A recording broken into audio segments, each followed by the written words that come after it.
What's up, guys? I'm gonna make sure these notifications go out first, and then we're gonna go transfer this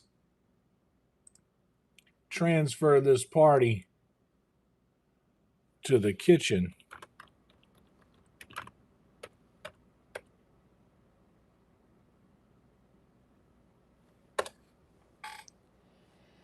Guys, first off, please make sure to like the video, subscribe to the channel. If of course you like this content. I don't want you to do something you don't like. But if you do, if you are enjoying what's going on over here, please like the video, subscribe to the channel. That is the one way to help the channel the most. It costs you absolutely nothing, and it truly helps the channel more than you know. I can't explain it, but that's a language that the algorithm speaks. Please like the video. That lets them know that what we got going on over here is what's up, Random? Good to see you, buddy. Hell yeah, new place. We're still in the old place as of right now, but we're getting there. I'm getting the stream for afterwards set up right now as well. That way all I'll have to do is come in here and turn the cameras on and go live. But we're also we got plenty of time. It's only 9 o'clock. We're gonna be doing some cooking. This, for those of you who watch most of the gaming streams, the cooking streams were the very first the cooking streams were the very first form of content that I did that actually did well. And the first form of content where I started gaining a little traction, even before we started gaming and having success from that. We had much success from doing the cooking streams here. So you're getting to watch something that we've been doing here for a long time, and I'm excited about that. Excited you guys get to see that. Let me go in here and to yonder chat and say live right meow cooking some southern struggle meal. Cooking a southern struggle meal.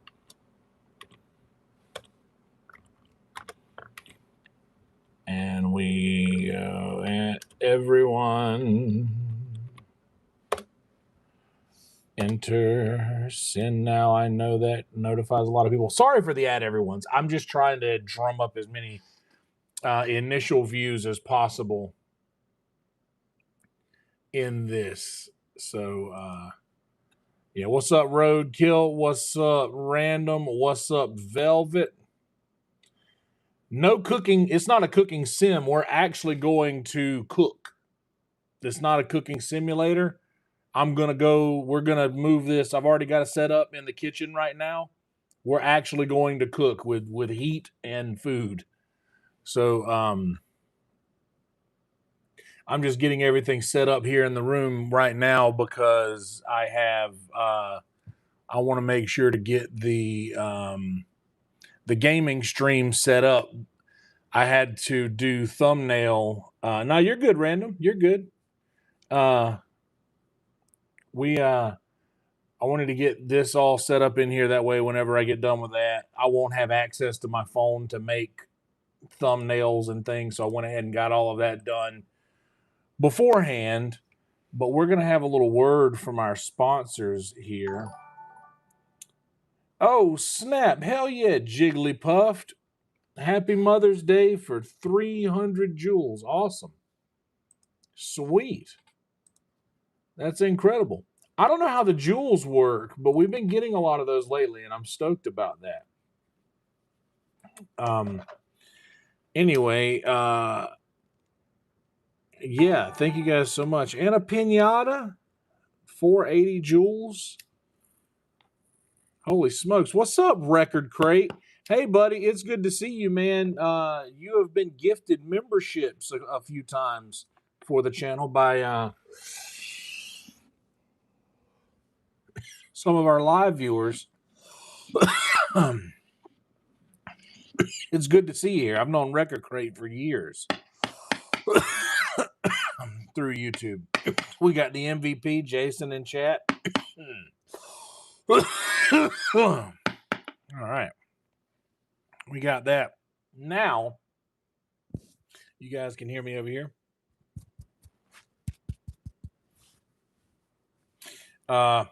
Dude, Jigglypuff, that means so much to me. We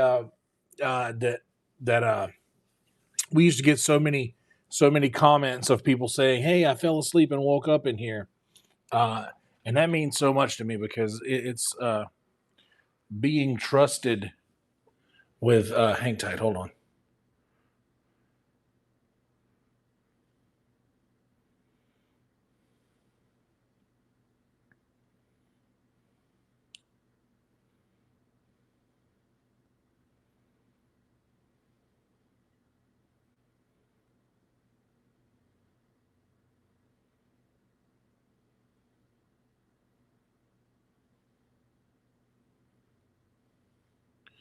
Okay, hold on. I just got a text message from the landlords about some stuff I'll have to think about. I'll have to do that later.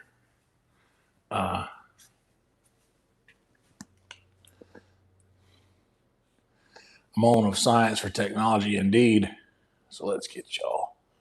Let me get this straightened up there.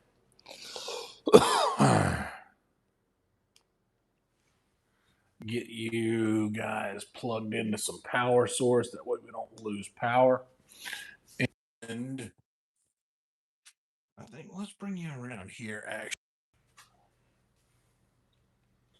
Give you guys a better view of the cooking surface. And I didn't really clean the stove that good after I made the breakfast items the other day. But that's okay.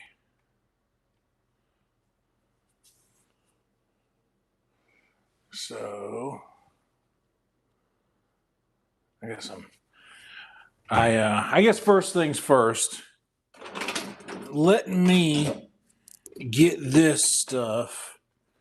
I'm going to need that to dry. So let's just set that there. I'll need this to eat with. So we'll just sit this over here.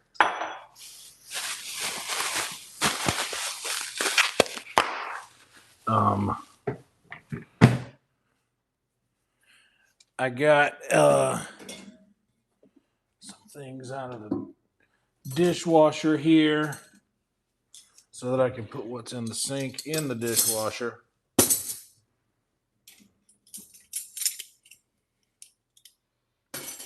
And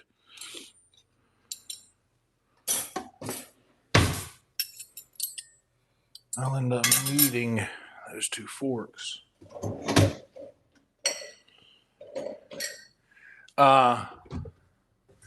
But yeah, I'll have to get back to them later about that.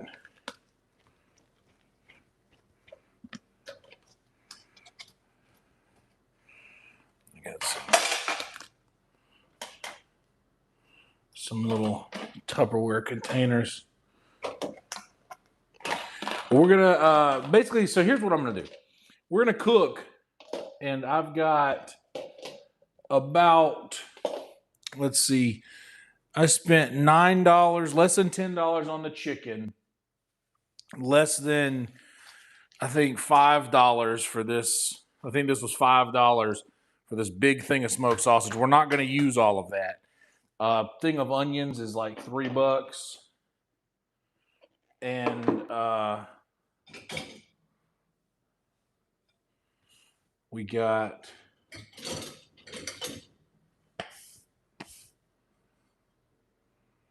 I'm going to just leave this over here. Just dry over here. So basically, for less than $20, you can get a lot of food that will be legitimate substance that will last you for quite some time.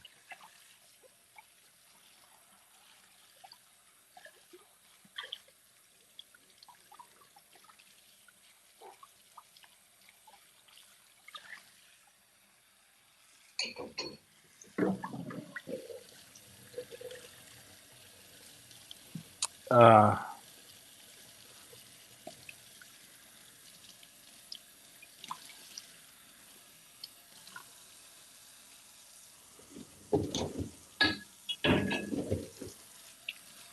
all right.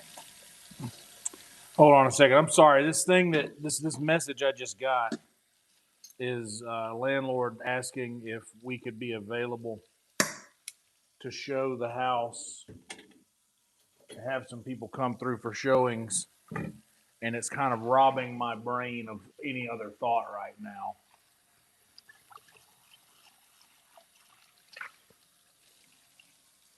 So forgive me for that. I'm gonna need this. I'm gonna need this guy. So I'm gonna go ahead and wash this, and the rest of this stuff is good.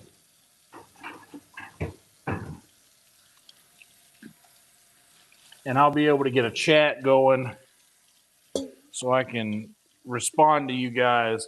Usually with the cooking streams, though, I'm not as able to reply to y'all as I am when I'm gaming, because with that setup, I've got a big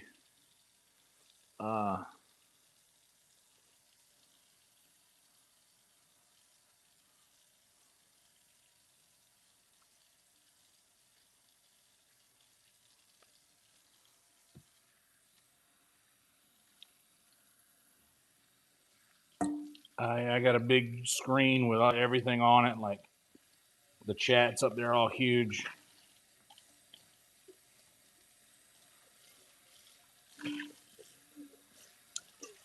God, I hate that I got that message right as I started this stream. That sucks, man. Because now I can't really think about anything else or concentrate because I'm like, well, fuck.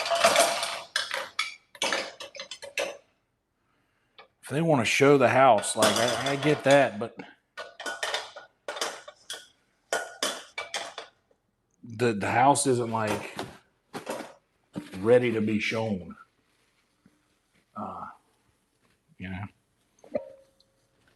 it's just not ready. It's kind of throwing me off a lot.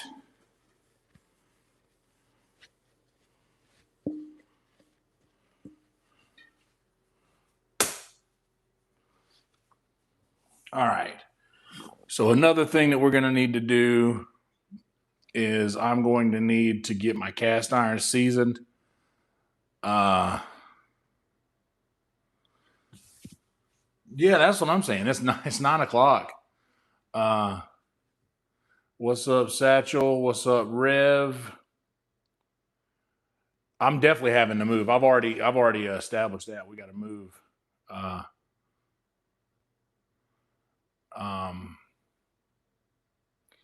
Yeah, I'm not crazy about having.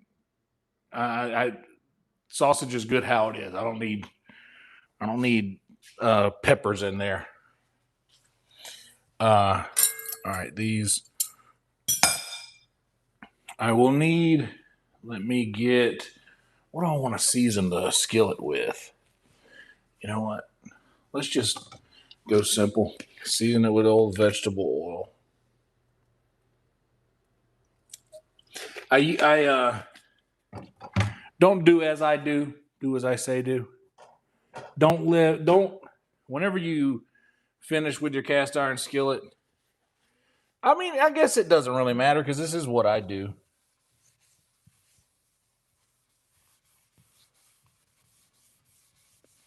I just have it.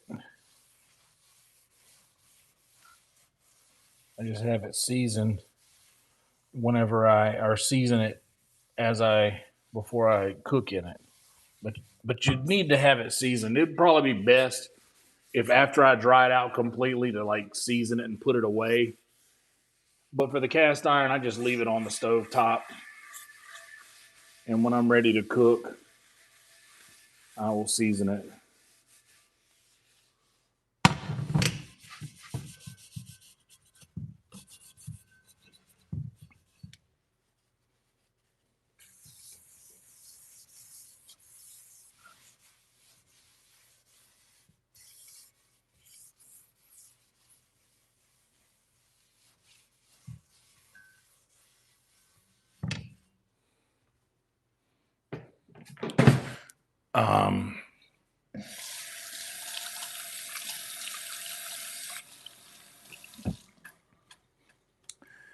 And so about the dish, about what we're cooking, what this is I put chicken bog in quotation because it's not necessarily a chicken bog. A traditional, like a South Carolina chicken bog, is a one pot dish. It is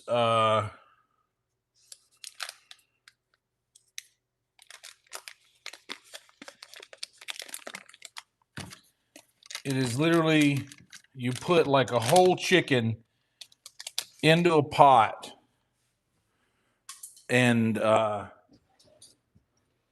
boil it till the meat, literally boil it till the meat falls off of the bone.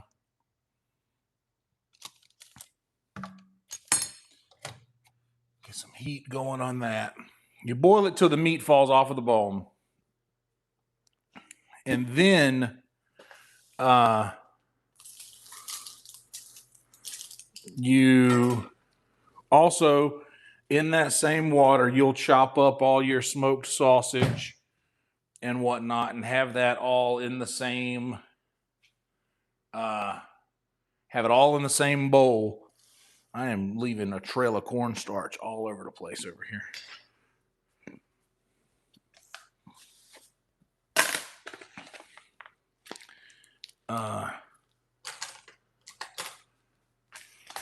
Yeah, fuck, that just means that my timeline of getting the house clean and having everything ready for the people to come in and look at it has just been uprooted.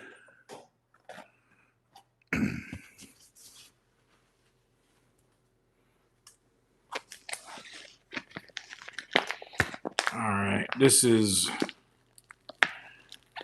the best way to open this thing. I guess up top.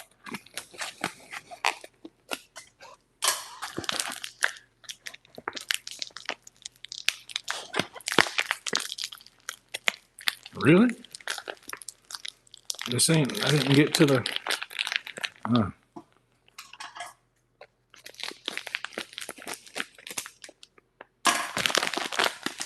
All right, so I'm going to use at least 2 of these. Hell, I might use all 3 of these because why not, dude?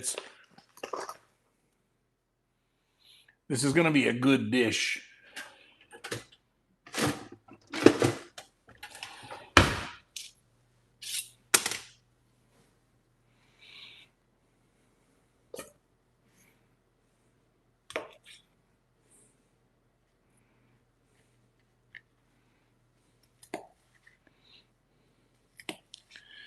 I'm just going to coin up these sausages.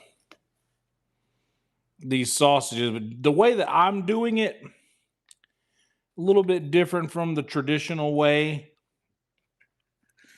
And even so that someone from the South will be like, well, you're not making chicken bog. Like, whatever you're making, I mean, it looks good, but it ain't chicken bog. That's why I put it in quotations.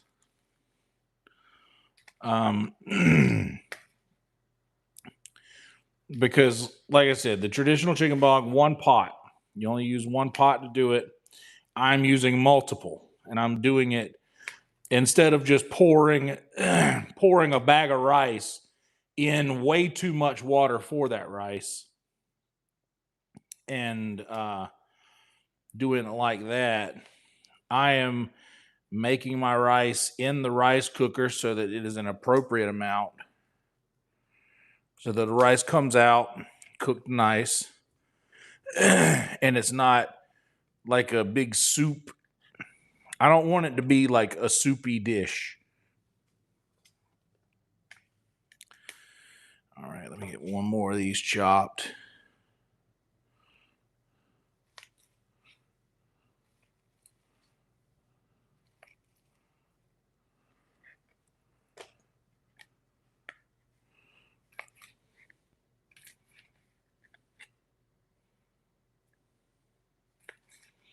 And then I'll get some chicken down in that skillet.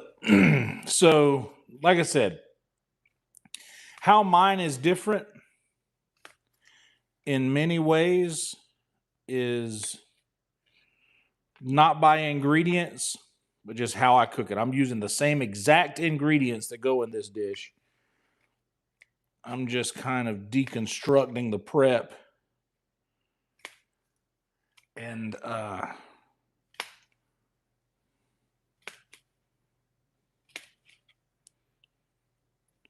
just doing what feels natural and comfortable to me.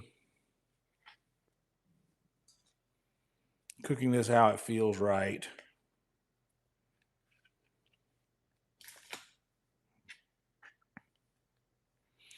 Now, 2 of them will actually be a lot of sausage.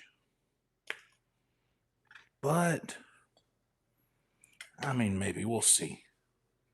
But all right, we got the butter in there. I'm going to hit it with a little bit of, I don't want to, and with a little bit of olive oil to cut the,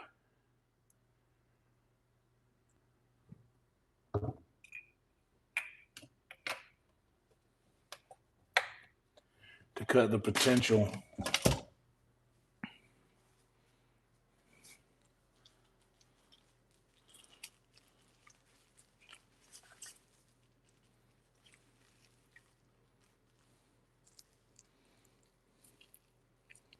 And there's even a little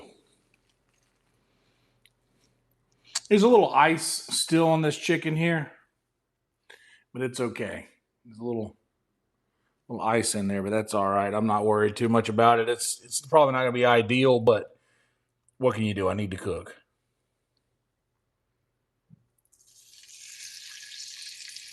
Putting the ice side down.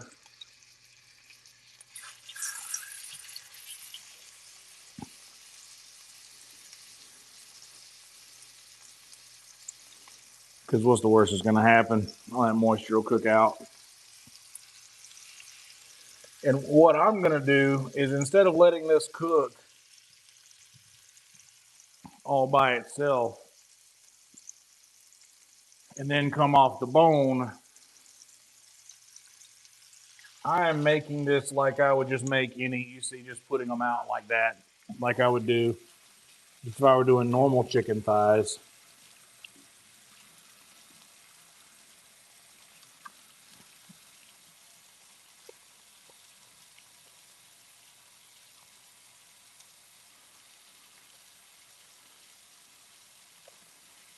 And I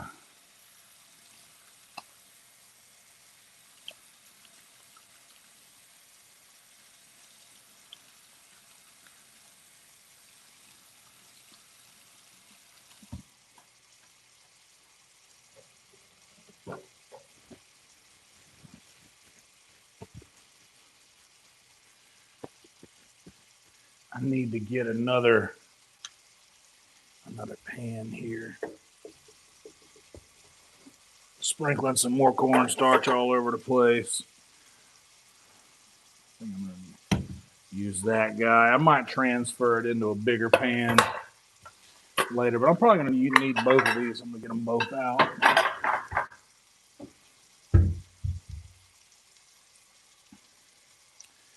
And catch up with you guys. What's up, Gregors? What's up, Tifa? Oh yeah, the sizzle mic is legit.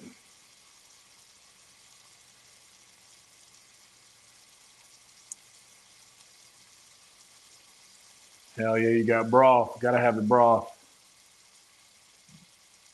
I'm hungry too. Ain't nothing wrong with a man in the kitchen.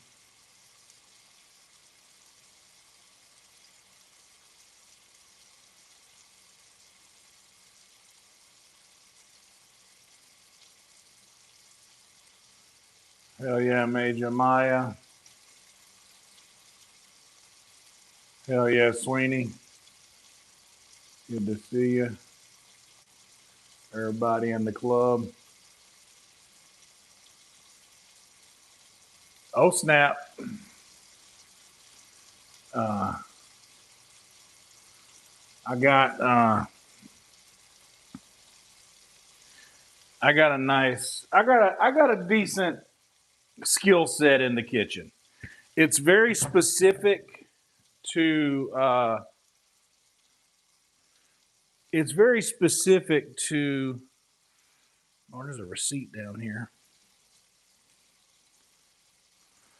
To what I'm good at cooking. Like southern foods and things like that, I got that all day. Like I'm not good. My old roommate Netflix was very good at cooking like fancy things, you know. Like he liked to cook. He wanted to make chicken marsala, shit like that. You know, I'm not good at cooking stuff like that. I can make the hell out of a gravy. And by the way, you bet your ass there's going to be gravy. Not me sprinkling even more cornstarch on the floor as I'm sweeping up that what I just dripped. Good Lord.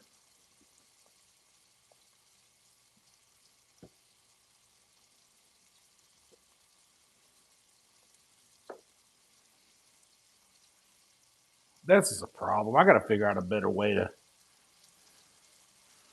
do shit in this cornstarch, man. It's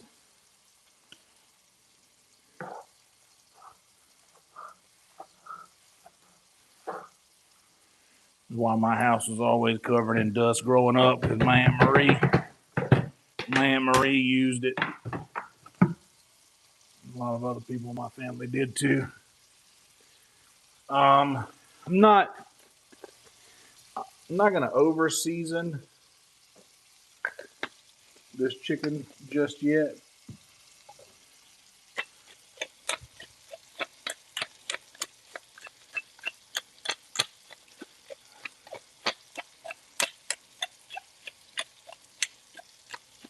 Because I'm gonna end up seasoning it as a whole.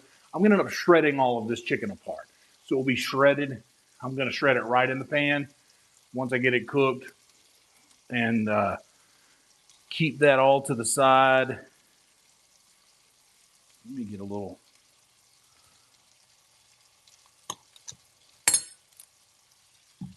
butter in that back pan and also get these sausages in there and see about how much.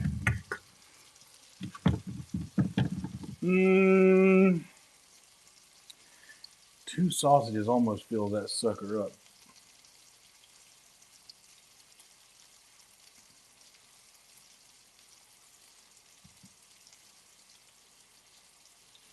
I might can fit another one in there though.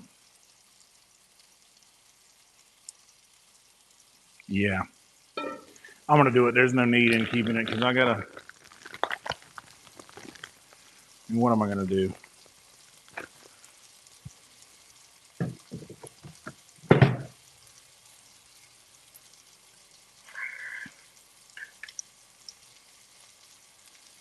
You guys want a little bit more of a. I'm not zooming in completely because I'm gonna be moving that around a lot, but.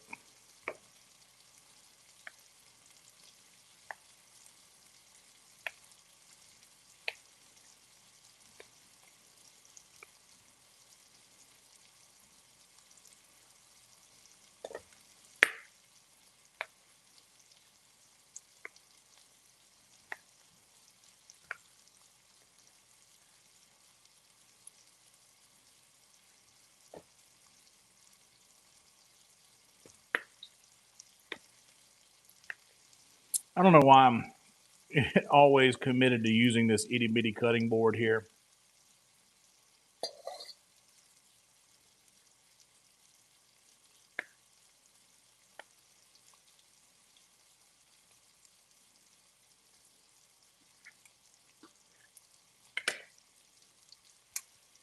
Let's see, that actually, that's not bad. That'll work. Okay. Now let's get some heat on that going. Low heat. Now, normally, if I'm normally just cooking, like chicken thighs, turn the wrong eye on. If I'm normally cooking chicken thighs, what's up, DLC?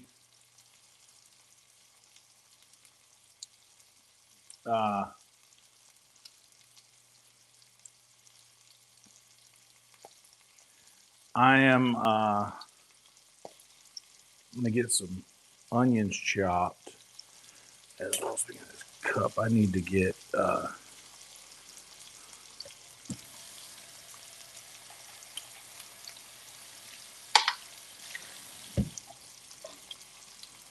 something to drink.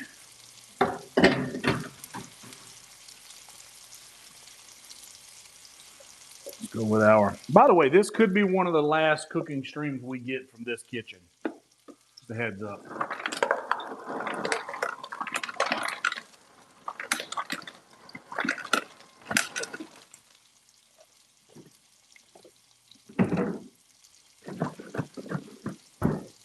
Got some tea left. We might make some more tea. We'll see.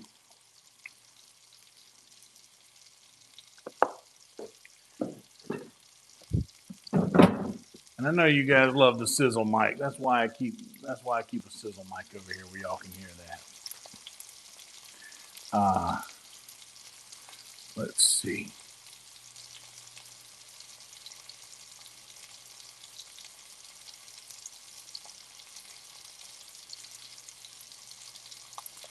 This is the shot that you want.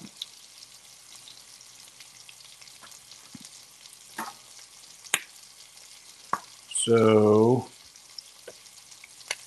kind of need a. Hold on, I gotta sneeze.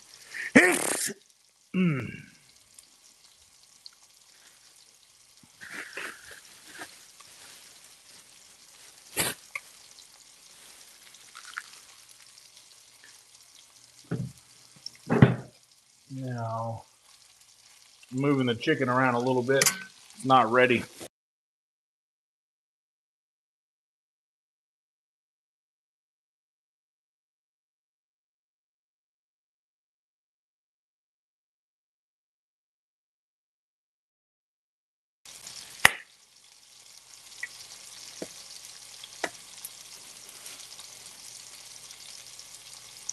Get all this nasty skin mess out of here.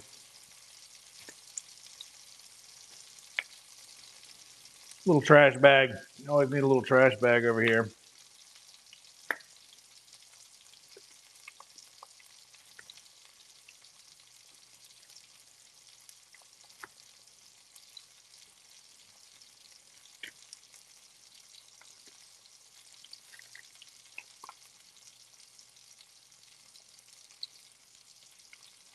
Get this little.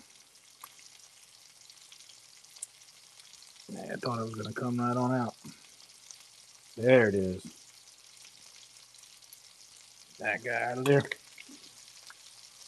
That's good. And you might think, wow, 3 onions. That's a lot of onion. Yeah, I know. I like onions. Go ahead and get everything off of that. I won't need.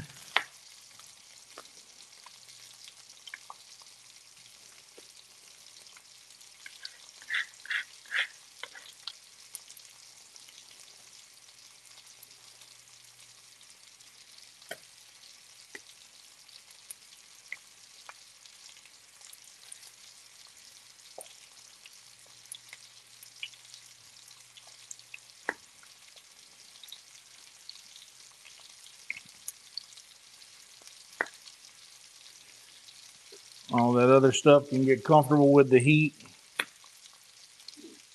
while I'm finishing up what I'm doing over here.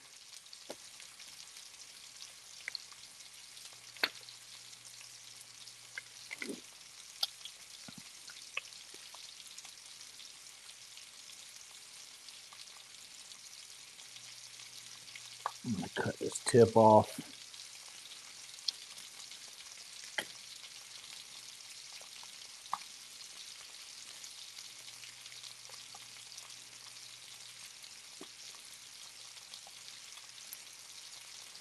And this one here.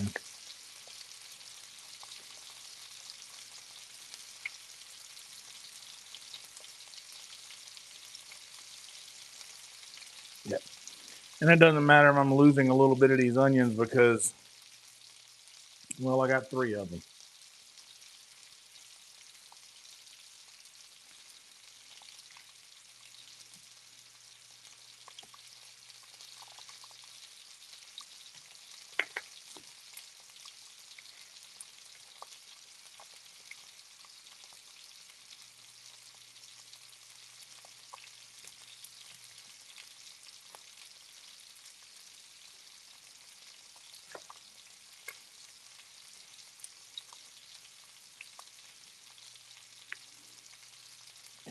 And if you're quick with this, you won't get any of the, you won't have to worry about any of the tears and stuff.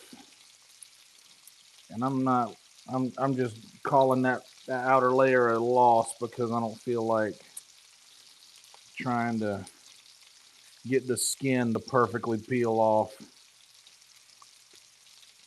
All right.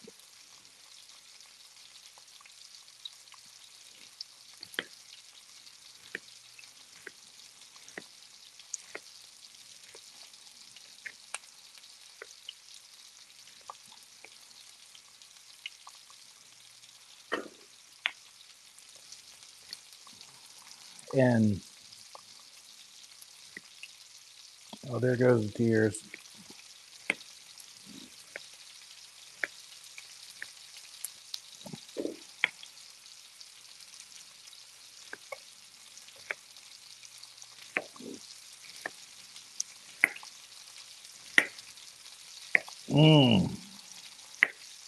I'm not cutting these perfect because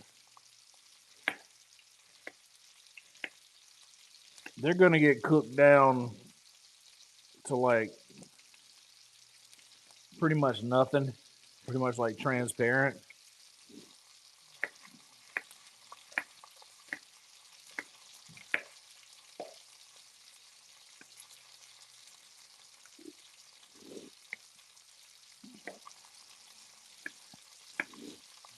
Ugh.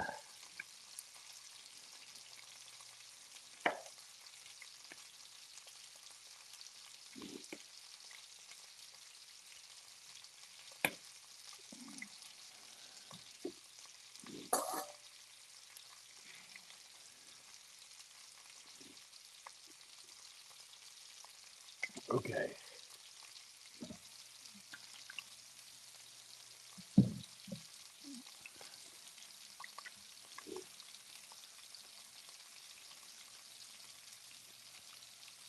They're going to be cooked down to close to nothing anyway. They'll be like turning into jelly by the time they get mixed in with everything else.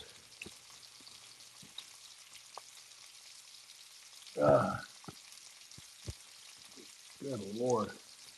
All right.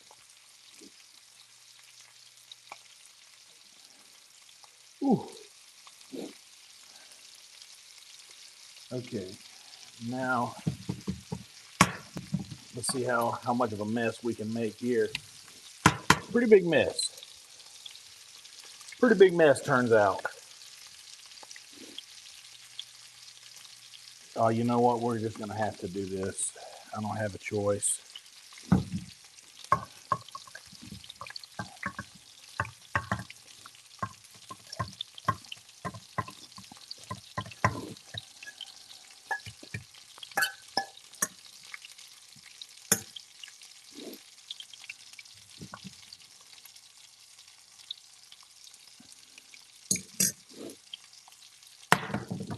And I'll just do that.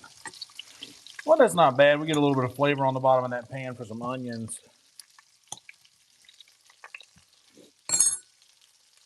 And these ready to be flipped over. Get them chickens nice and crispy. Well, that one wasn't quite ready. Doesn't matter if it falls apart because I'm going to be shredding all of this chicken anyway.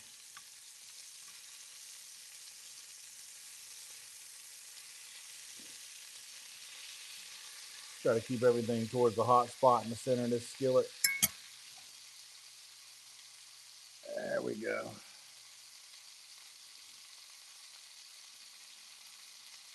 Never update OBS. Never.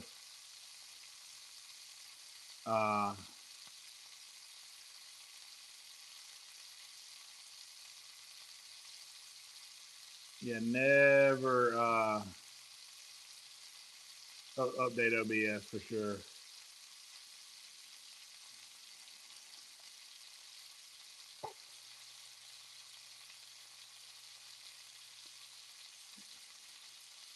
Yeah, honestly, if it, yeah, just get your OBS set how it needs to be set and leave it like that. Don't mess with it. Just set it and forget it. Anytime it says, hey, there's a new version, skip this version every time. Never update OBS. You can update IBS, not OBS. Save us, OBS Kenobi.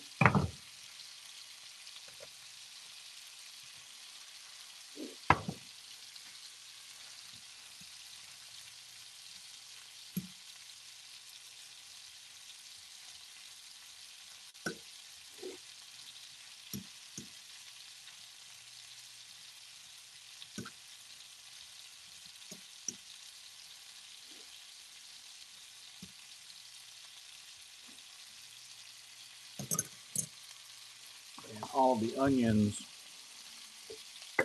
You got a little bit of that sausage flavor on the bottom of the pan now. Hit it with a couple of splashes of some olive oil. I think I'm done with the knife now. Another rule of mine, like never update OBS.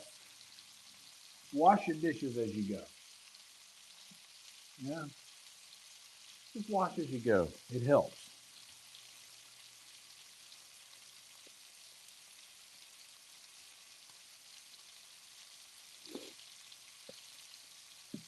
And got to get the next thing going, which is the rice.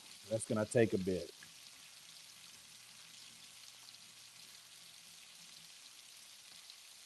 Because we're using a large amount of rice. I'm going to go with about 5 cups of rice.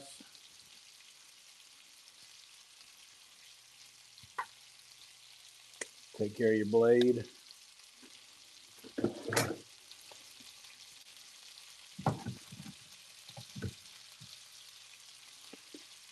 Go ahead and get some onions in this pan.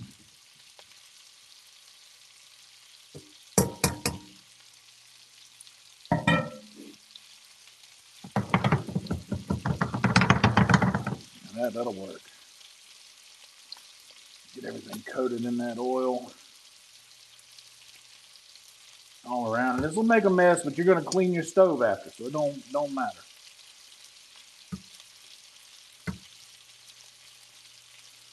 Get all these onions coated in a decent layer of oil. Butter.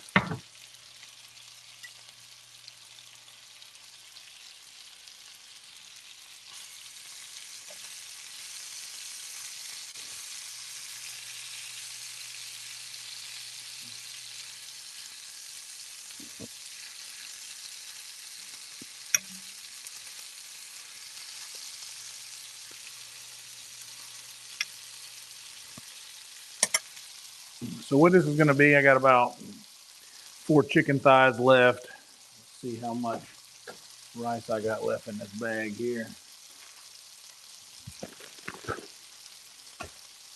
So I'm definitely going to need on the other bag.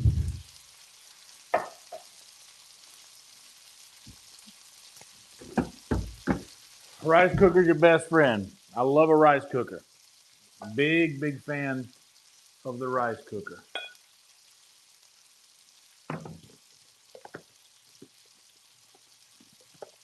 This tea is incredible still. Day 3 on this tea.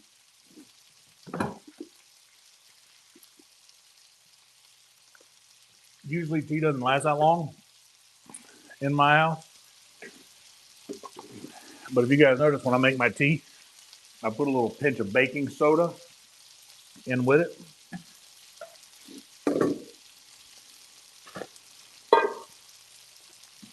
That helps preserve a good bit. Okay. That is halfway through the Pyrex symbol.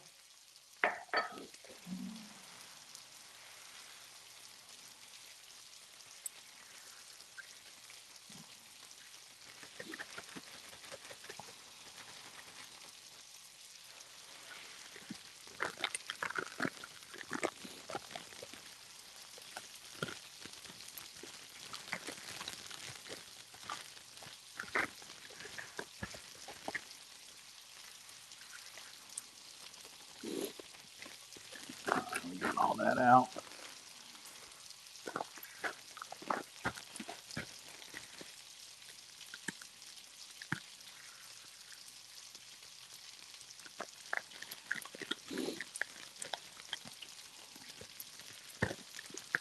All right. So halfway through the Pyrex symbol on the first bit.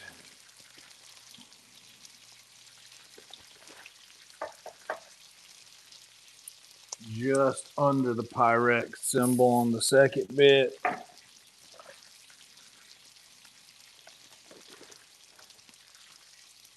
And a cup and a quarter. So what I do is, while that is fresh in my memory,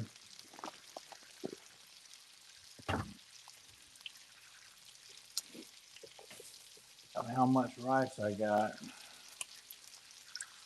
I'll take this bowl I just cleaned here. A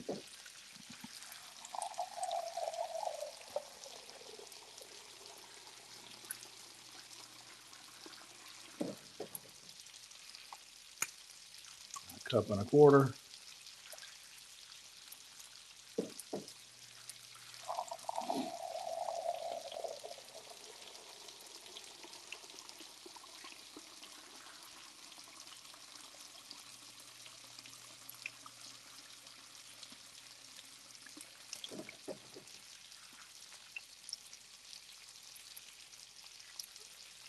And just under the Pyrex symbol. And then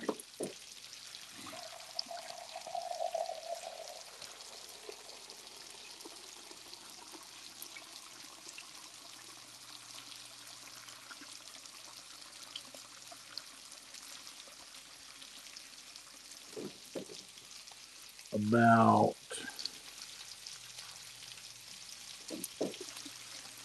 halfway through the Pyrex symbol. That's all the water we're going to need for the rice. It's a 1-to-1 ratio in a rice cooker. Very easy. You don't have to think about it. You just got to wash your rice. You got to remember to wash your rice. Thank you guys for liking the video, by the way. We got 14 likes, 17 people watching. That's a good ratio. I like that. Thank you all.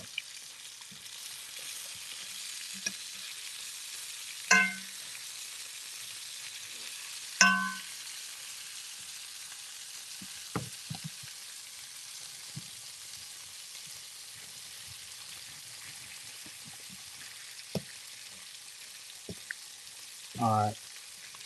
I've been neglecting my sausages, and they're some of them are stuck to the bottom. I don't mind that. A little extra fond flavor.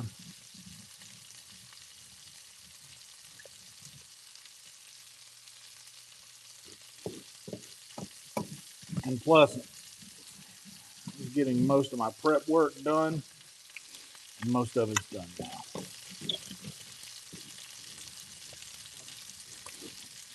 This guy wanted to be in here with some onions.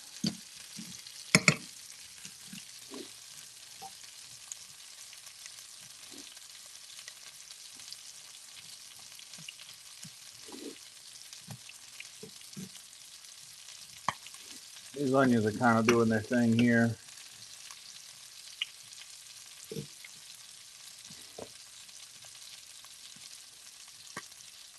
Lost that guy to the game.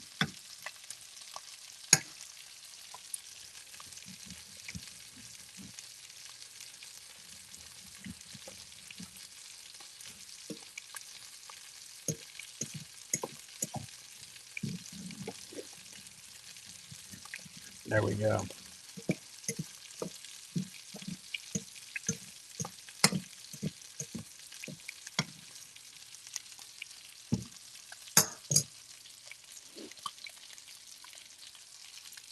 Let me get this over here by the trash can. I'll get it later.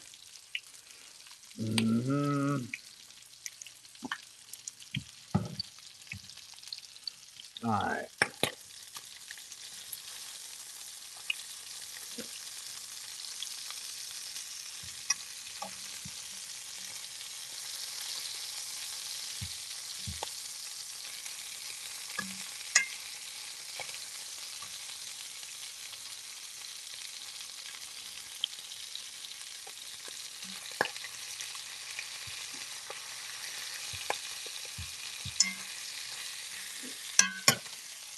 All right, this bowl I was going to use to eat with.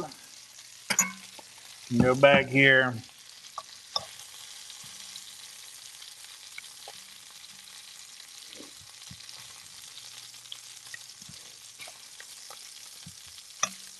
I'm not worried about these being like, and they're fully cooked, but I'm not worried about that because I'm going to put, once I'm done with this next batch, rejuvenate the butter a little bit. Once I'm done with this next batch here, I'm going to put it all back in the skillet and let it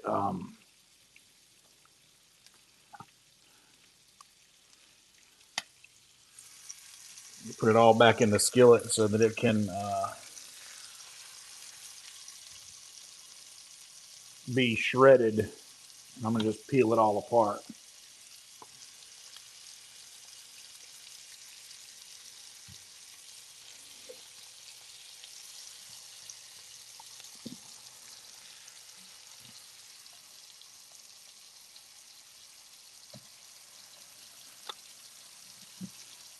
Wash your hands.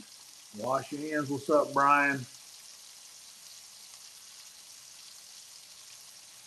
What's up, Carly?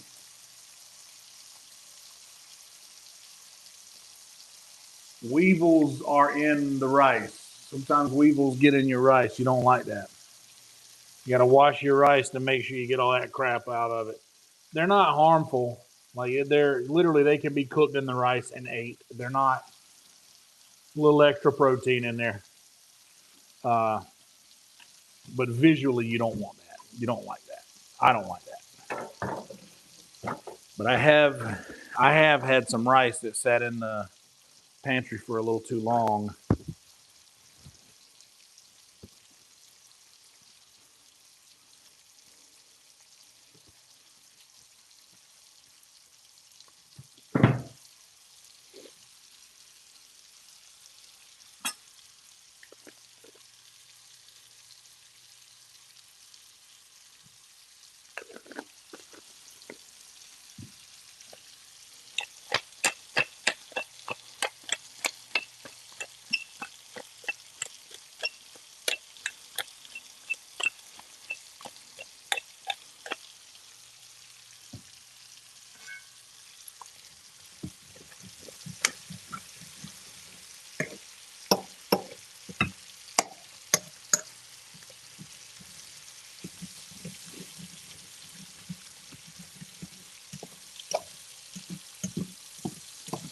I really wish that I could flip this pan. It just not a very flippable pan with these high walls.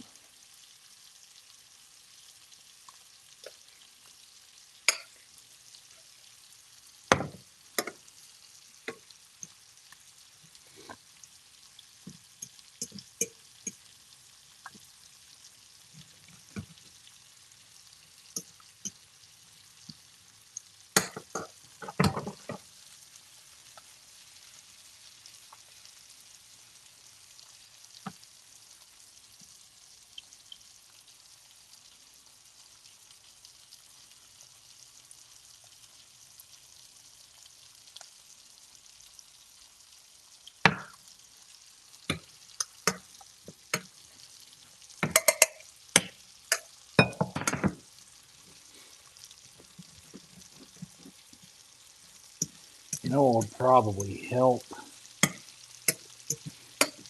clean some of this off the bottom of this skillet, some of this fond down here, is the acidity from all these onions. I should just mix them all together, huh? I'm going to do that. I'm making the executive decision right now.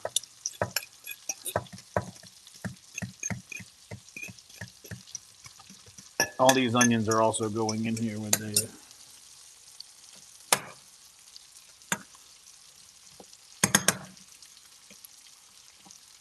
sausage. We'll get this guy.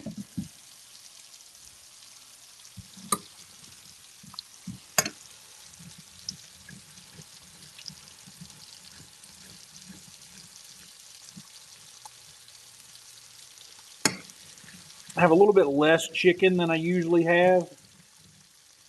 This was a smaller pack.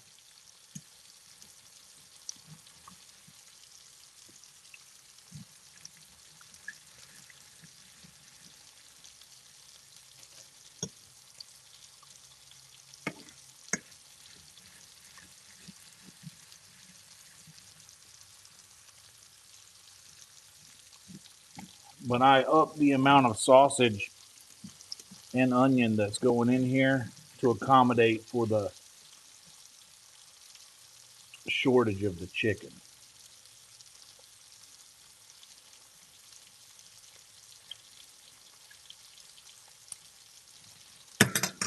Also, I'm gonna hit this with some regular salt.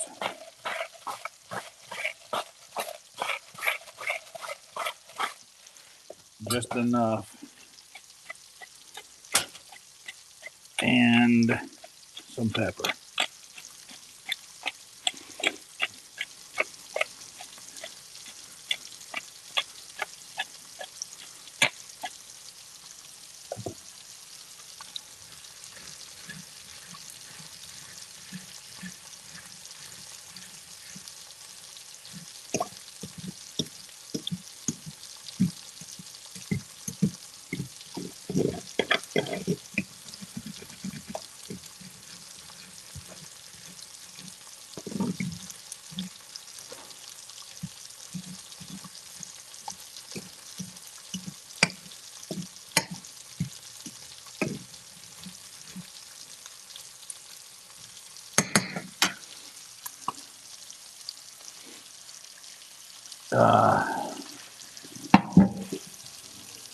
Actually, let me hit this with the.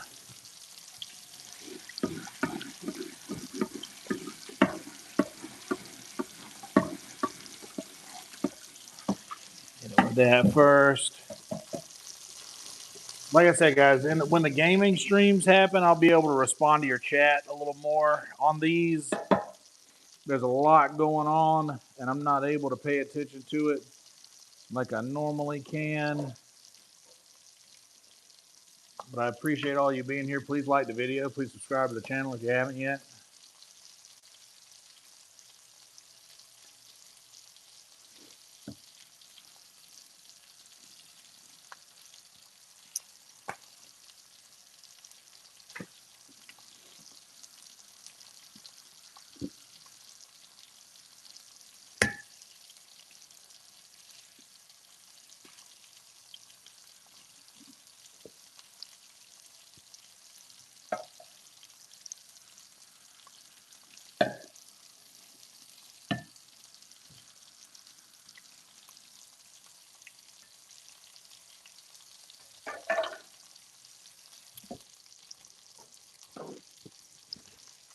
Whew.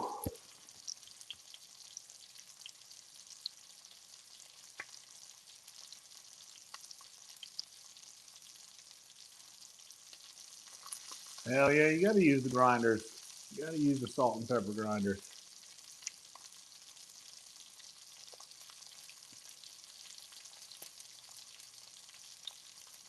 Yeah, they are harmless, but they gross me out too.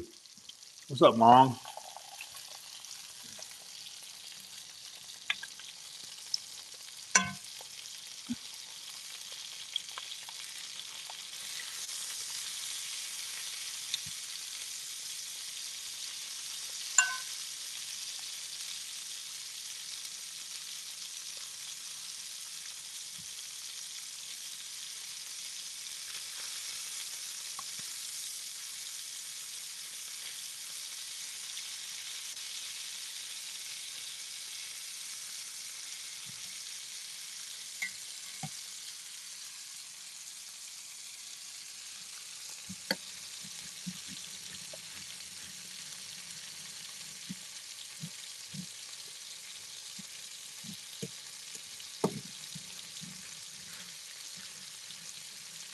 So if you guys want to see what we're working with here, we got this sausage is in here with this onion.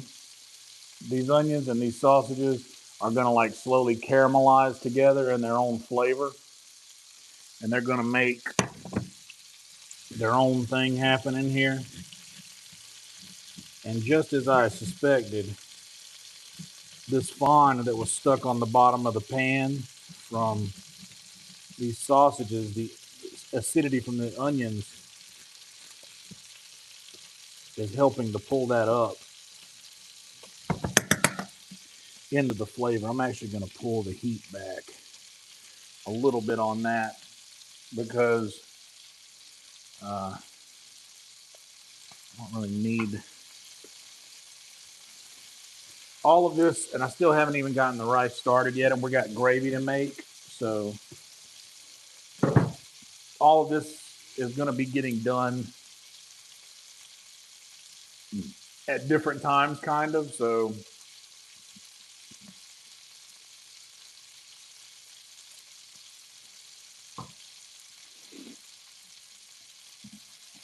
just making preparations for that. Now, I know how much you guys love washing rice. Make sure your hands are clean. Wash your hands first. Slow simmer unlocks all the flavor. I love that. I want to start, and this is something that not everybody gets.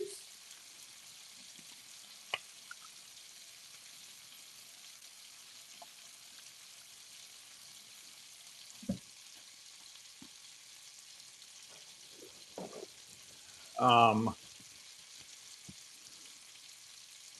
this would be something that not everybody does, but it's something that I do, especially because I'm using one of these modern electric flat top stoves.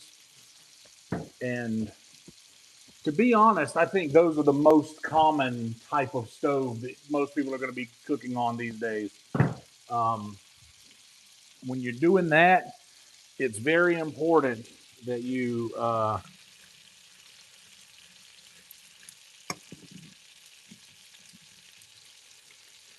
oh hell yeah, this is gonna be so good, dude.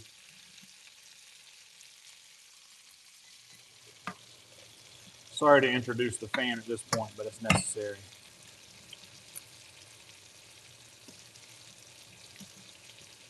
Um,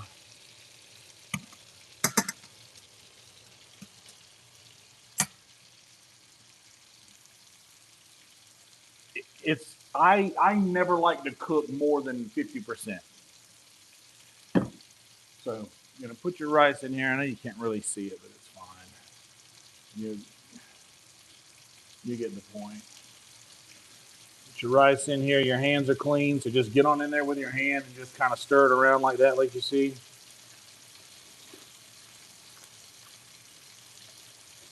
And then we're gonna just rinse and slow down when it gets to the edge, and try to get as little rice to fall out as possible. You're going to lose some. That's all right. And you want to do this 4 or 5 times.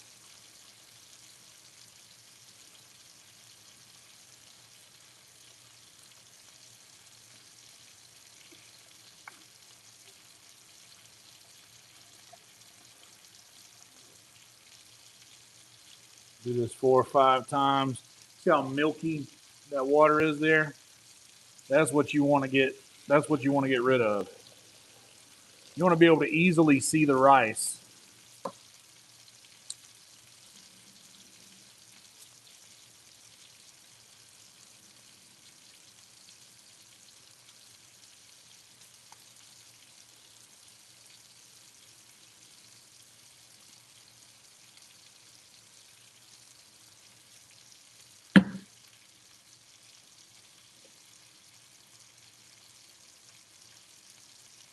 So this will be the 3rd run through.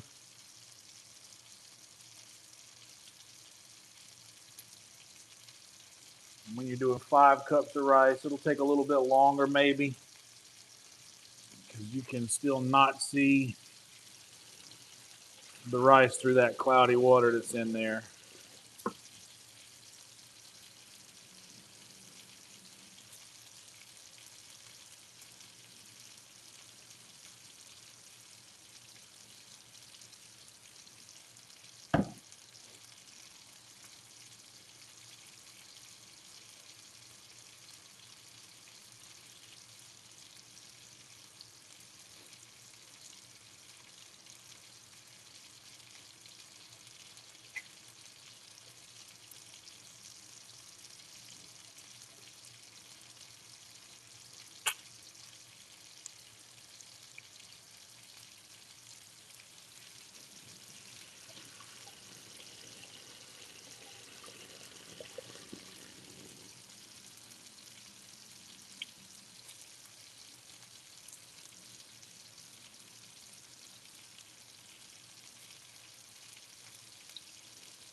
All right, I think one more time will be all right.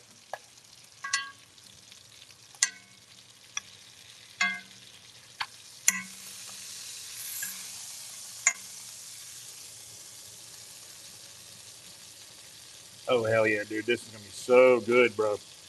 God, I wish y'all could smell this.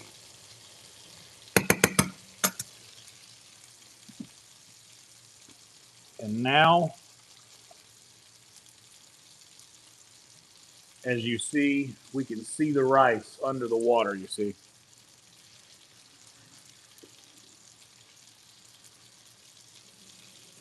That's all you want to do. And then try to get the rice to clump up together as much as you can inside there. That way doesn't want to fall apart as much. When this water starts running out, it kind of holds its shape a little better. And like I said, you're going to lose some rice. That's all right.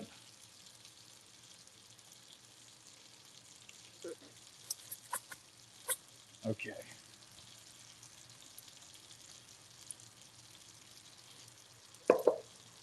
Now, pouring this rice in to get all this off the side. There we go. Put that in there. And now it's ready to cut on.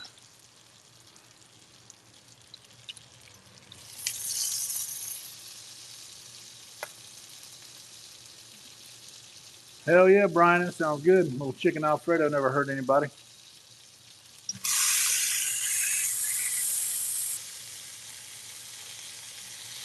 All right. Now this is the fun part. This, give you guys a little.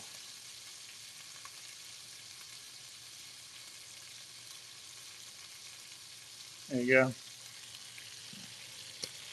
So this is Pretty self-explanatory. One fork in, the other fork, you just start shredding. You start pulling. This process takes a while. Because the point is to get all this chicken shredded.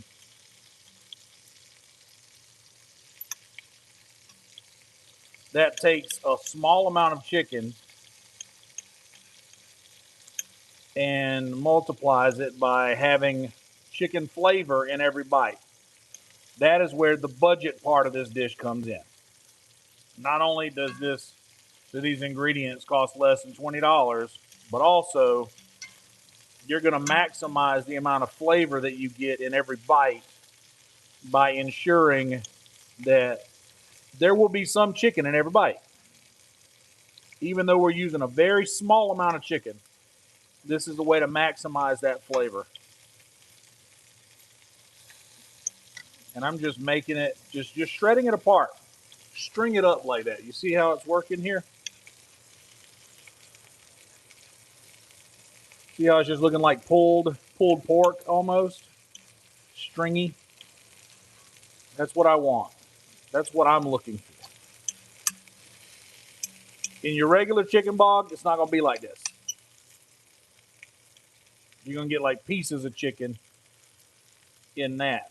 But those pieces are few and far between.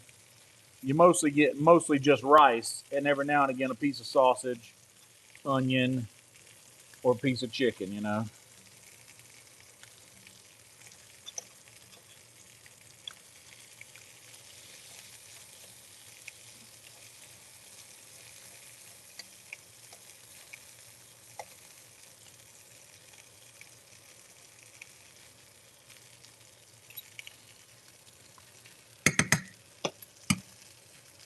Oh yeah, these onions are sweating down into this sausage so good, dude. I know you can't see them right now, but hold tight.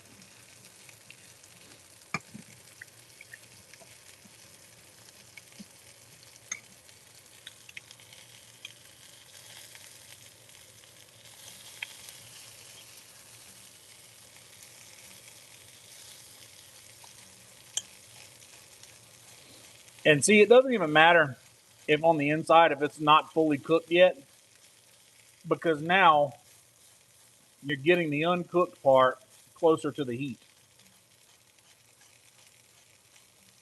So it'll finish cooking quicker. Your hands will start to cramp up at some point during this process. Just expect that.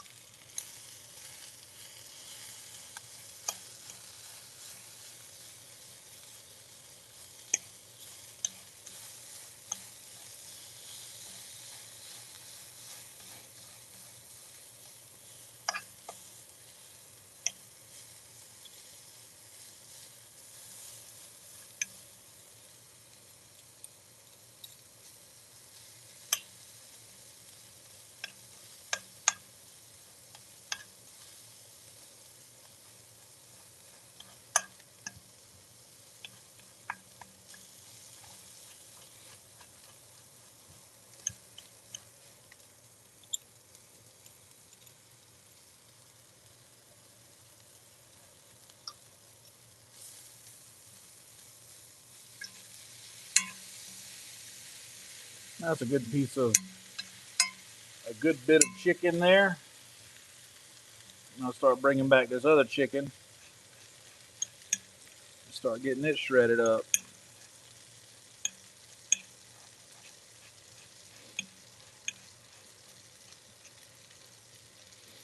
Obviously, the hot chicken in the pan is going to be a little easier to shred up than the chicken you put to the side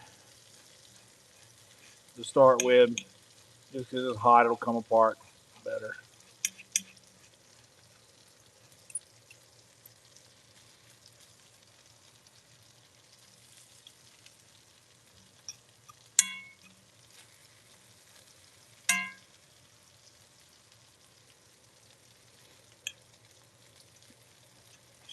Bring all this back in here. Oh man, the liquid that is being rendered in this pan right now on low heat with the onions and the sausage. Oh my god, dude. And see, like it'll come apart real nice. Like that's kind of just what you want. You want it to sort of flake apart.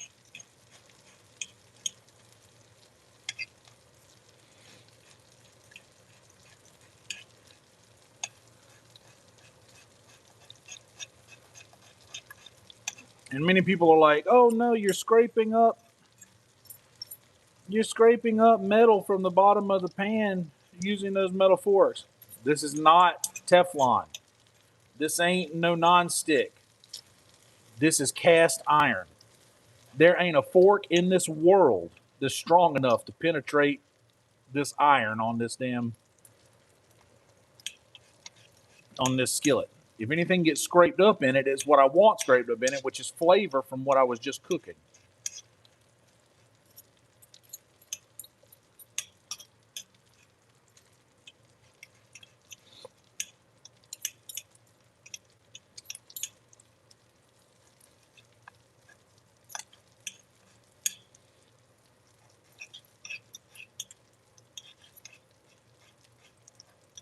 Now my hands are starting to cramp up. Called it.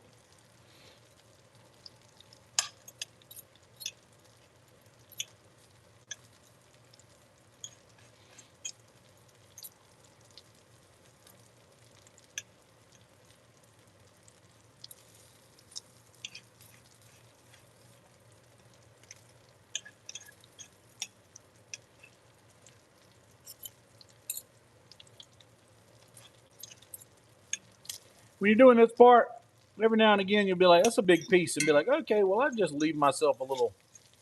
That's just a nice little gift of a bite." And also, you want to keep this kind of rotated around underneath there.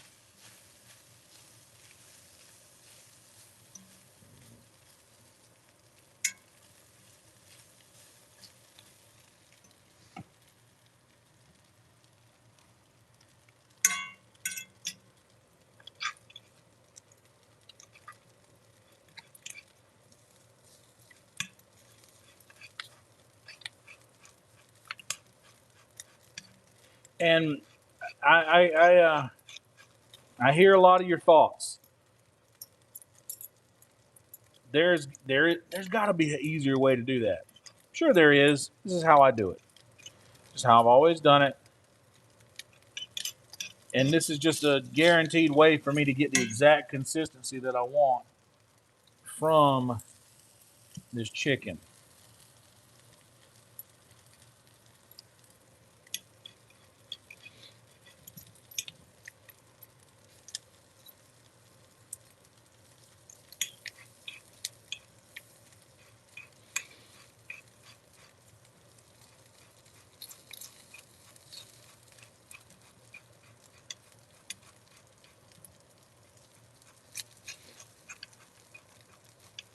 And just skimming across the top is a real nice method of getting all of that. You can just squeeze your fork out. Look, you get all this nice shredded chicken. This is what we're looking for. That's the goal.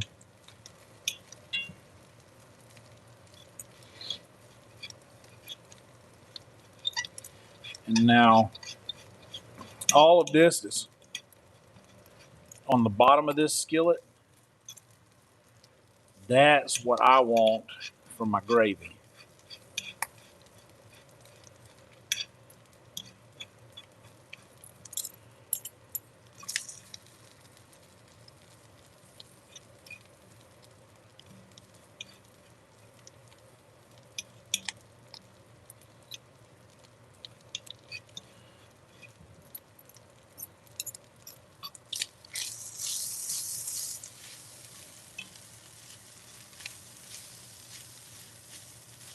Okay. Now at this point, we got a skillet full of shredded chicken. I seasoned one side of both batches with a little seasoned salt and pepper. Now I'm hitting the whole batch with garlic powder and onion powder, even though I am putting onions in this. And by the way, you go from high up whenever you season something like that. It'll make a little bit of mess, you get better coverage. And then I'm going to hit it with just a bit more of the seasoned salt. And now I want to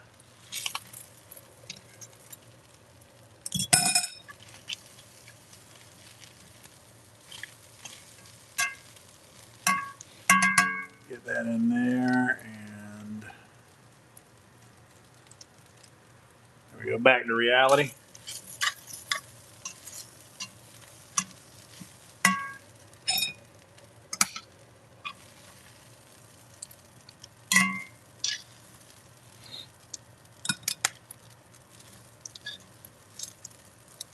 Oh shit, rice needs to be started now. White rice start. We kind of needed rice already started, but I forgot. That's all right. So this next part is going to be the part that you will want to remember.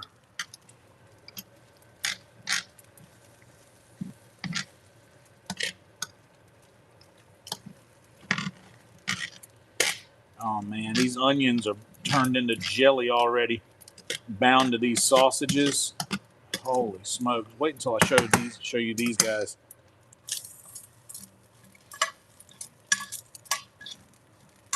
All right, now all of this stuff on the bottom of the pan might make a lot of people go, "Oh no, that's going to be a lot to clean off. A lot of stuck-on stuff down there." Guess what? That's what we want.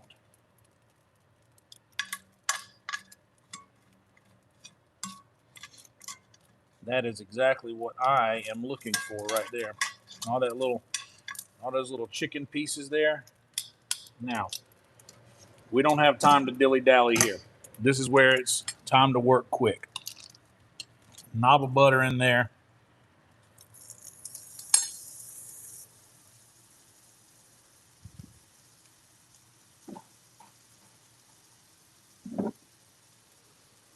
We got our flour.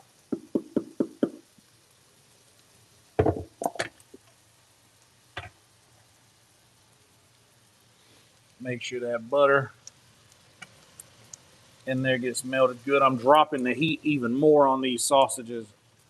While that's doing that, look at these, man. Take a look at that, guys. Get a load of that, will you? What's up, BP?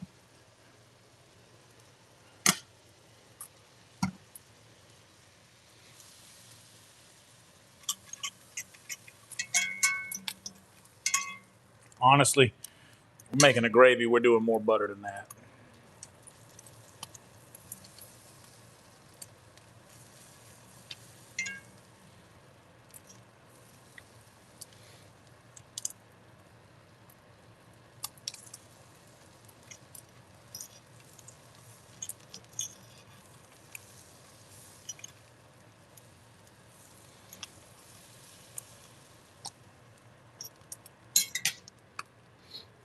Okay. Now, I usually eyeball this at this point in my life. The actual measurement is 1/3 cup of flour to roughly, I don't know, a half a stick of butter, or the renderings from about a pound of meat, or a couple pounds of meat in this chicken. But if you're using something like sausage, a high fat content meat, a pound is fine. Like say, and then 3 to 4 cups of broth or water or whatever your liquid you want to use. So now I'm just gonna get this flour incorporated in with this butter here. I actually think I'm gonna need a little bit more butter.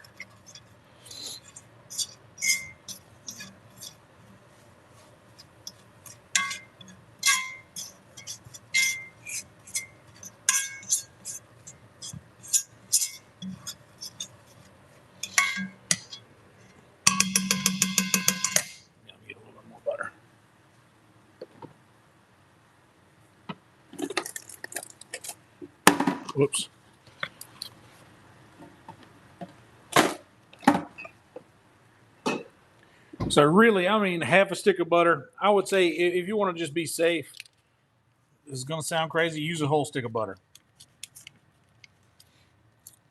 But listen, I'm here to tell y'all, if you want to learn how to cook healthy, there's another channel out there for that, I'm sure. This ain't it. We cook how my grandma cooked. And my grandma cooked with butter.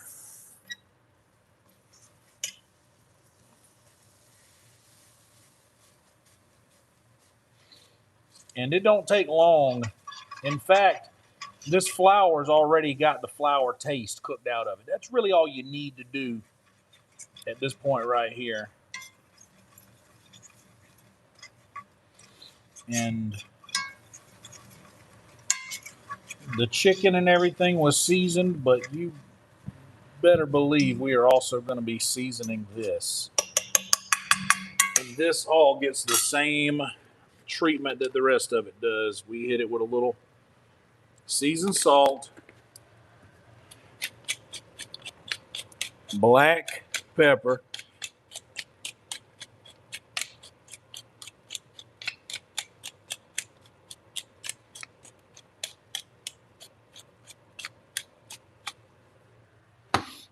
garlic powder,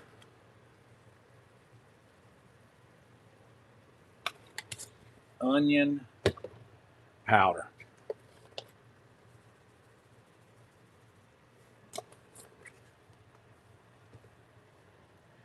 Bring that all the way down to low.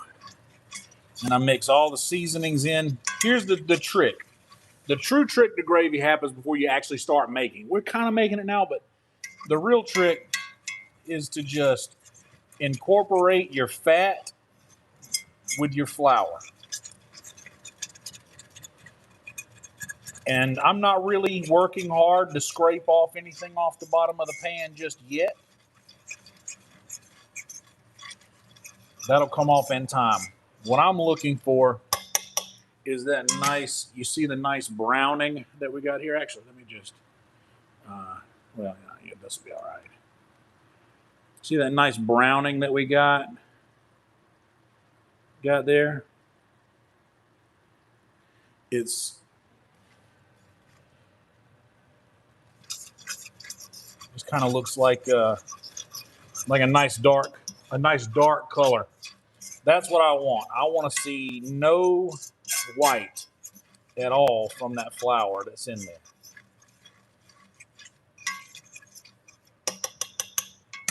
And then at this point, the way I do it, the way I make my gravy, I let my gravy tell me what it needs. So right now, this gravy is telling me it needs moisture. It needs liquid. So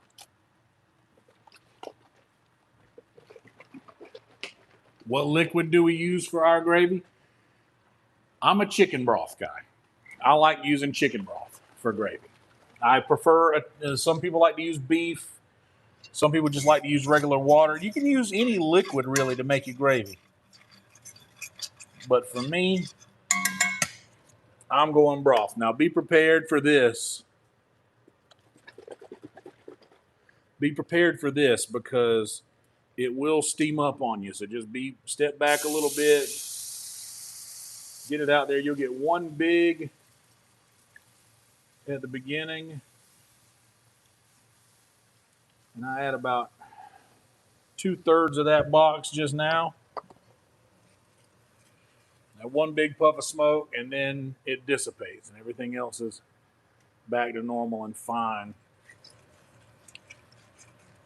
And then you start using the bottom of your fork to go around, and I'm just drawing little circles on the bottom of this with the back of my fork, the bottom of the fork. It's like I'm just skating on the bottom of the pan here. And I stir it in. And this isn't going to be a quick process. It's 10:30. We'll probably still be stirring this gravy in 15, 20 minutes. So this is not a quick process, but this is how you make good gravy. You got to trust me on this. I'm very good at this.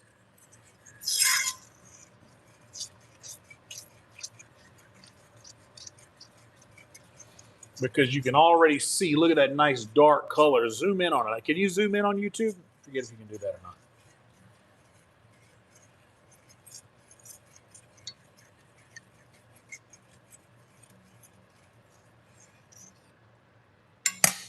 There's that. Chicken back here.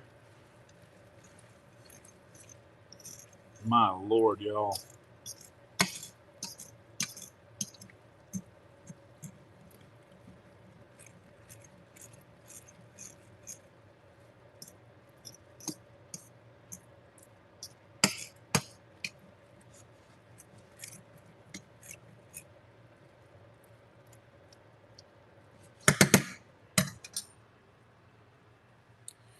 Get up. I don't want to leave the lid off my flour and taint that with any other unnecessary flavors there.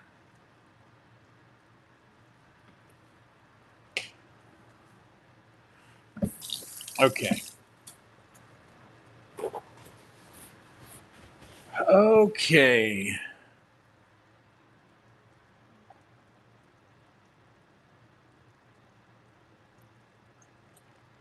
Oh boy. Big sip. Now, what you want to do, a lot of people, when they're making their gravy, they make one crucial mistake when they're doing this part. They'll get right here and be like, oh man, this is the consistency of gravy. This looks good. Okay, I'm going to cut the heat off. My gravy's done. The gravy's not done. It may look like gravy at this point. What I do is I want to make sure that when these bubbles that are happening here in the middle, you can see that it is not a gravy consistency whenever I see that. So this is where I go in. I add the rest of this bottle of chicken broth.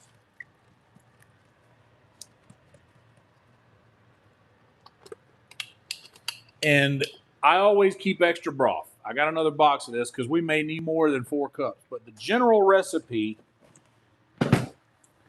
to follow to make good gravy is, like I said, 1 stick of butter, about 1/3 cup of flour, and 3 to 4 cups of liquid.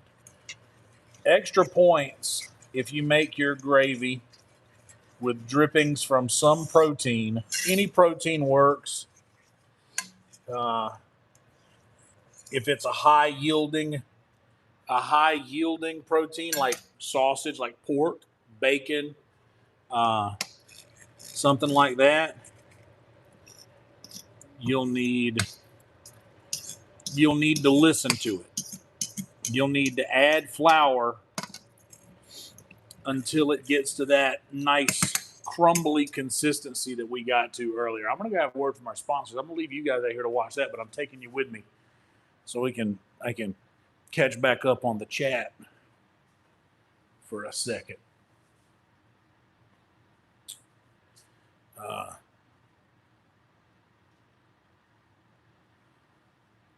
Good Lord.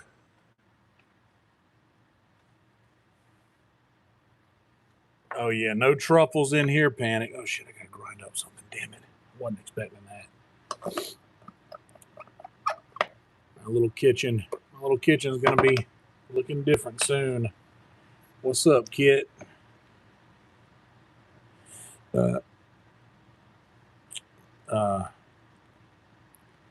Truffles are the dumbest thing that has ever been introduced into culinary things.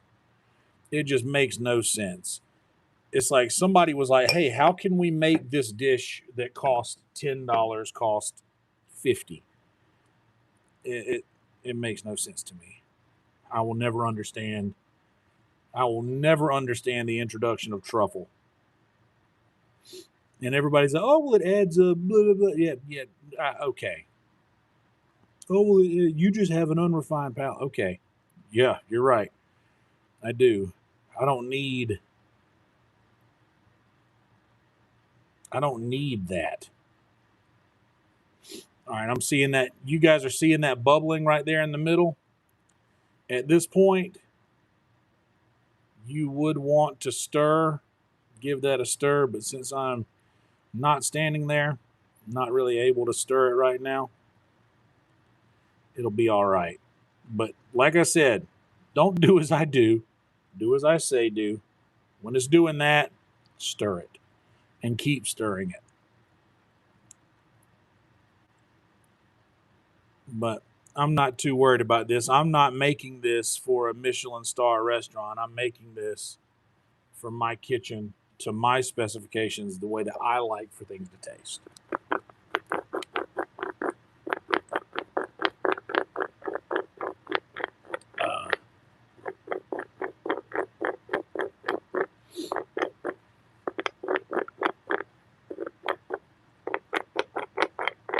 There we go.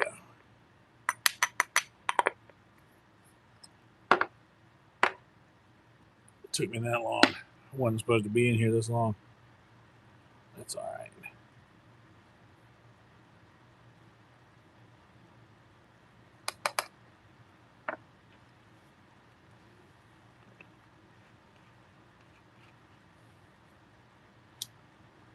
Word from our sponsors. Truffle's definitely overused. It's like I don't need truffle oil and truffle butter and truffle whatever the fuck else.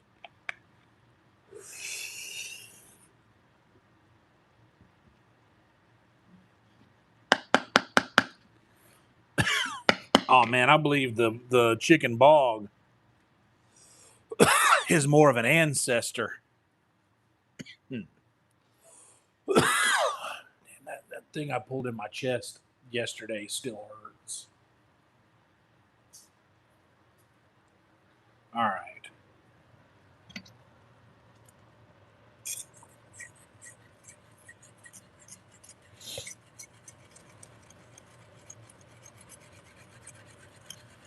Now I'm just going around the bottom of the skillet.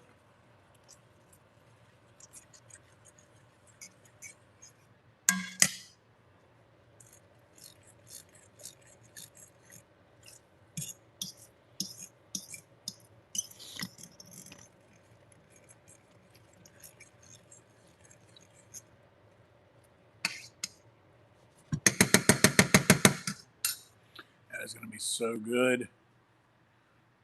And it's all going to come together in this giant mixing bowl over here. Whew. Stressed out about that shit. A landlord texted me about the second that I started the stream. That kind of sucked.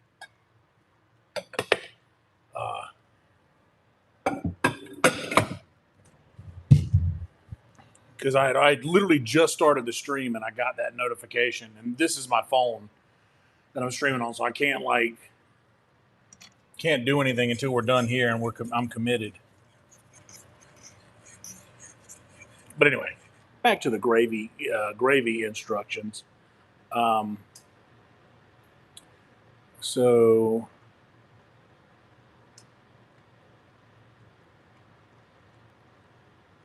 you'll see how it's like kind of runny.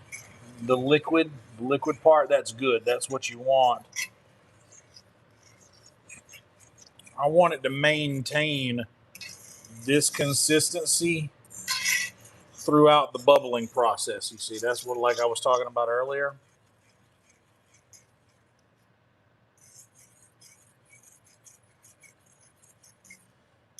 And there's going to be the little floaties that are inside there. Everybody's like, oh, you're scraping that off the bottom of the pan. Yes, I am. It's the flavor that was on the bottom of the pan, nothing else.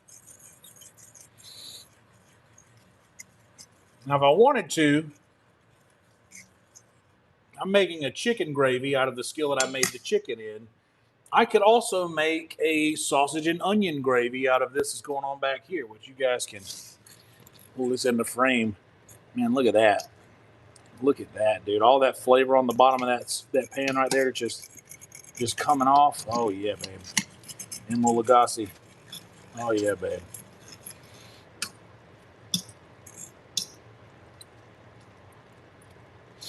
But you see, like all those, like I said, those onions, it didn't matter how I chopped them because they were gonna disintegrate anyway and bind to these sausages. It's so good, dude. This is gonna be incredible. It's gonna be incredible. Uh,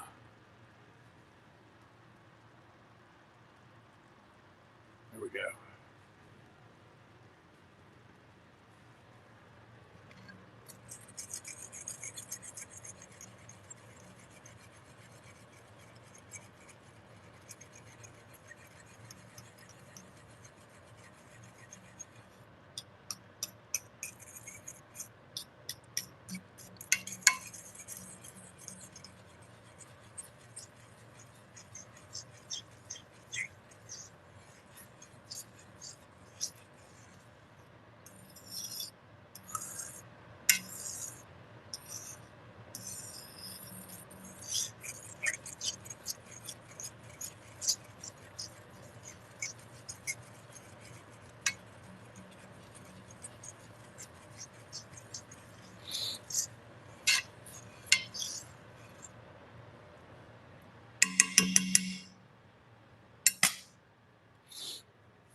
Yep. Let's see.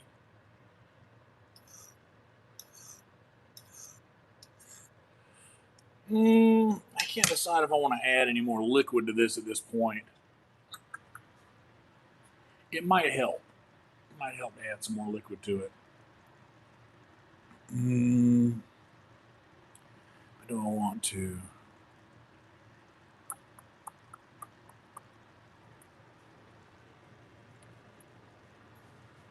Yeah, the rice is going to take a bit longer there. I may as well.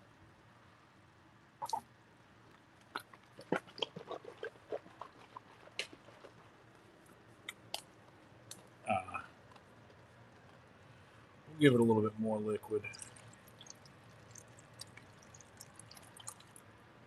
That'll be enough for sure. And then I'll just have the rest of this for God knows what else I'll need it for.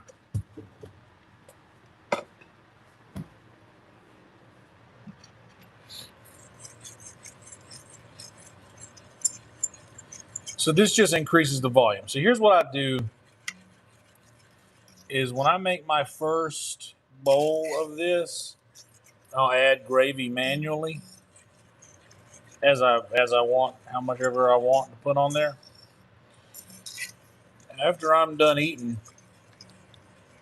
I don't put the gravy away separately.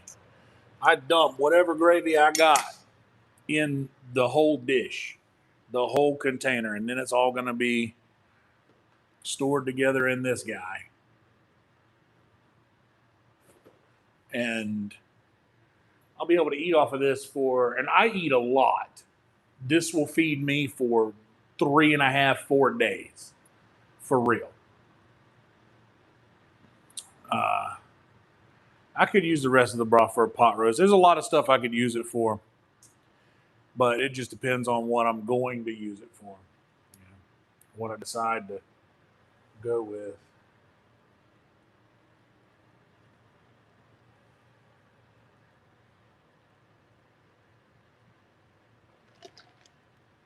Man.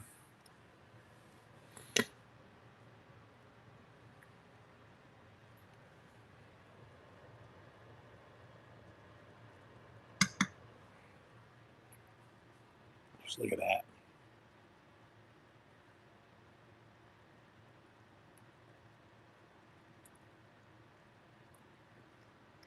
Holy shit.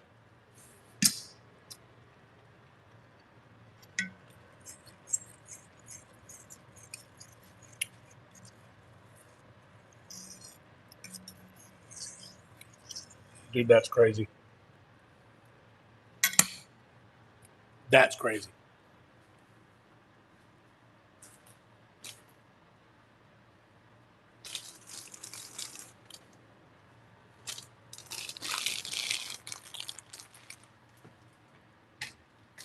Oh, yeah, I shouldn't have thrown that away. I usually like to keep those to wipe the stove down with it in. It'll be all right.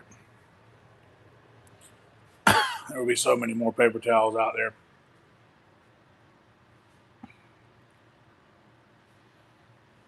No. Nope. I never add more.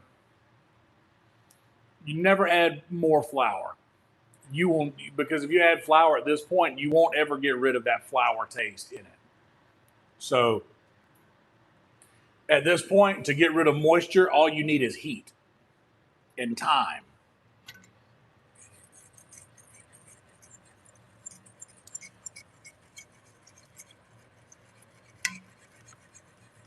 So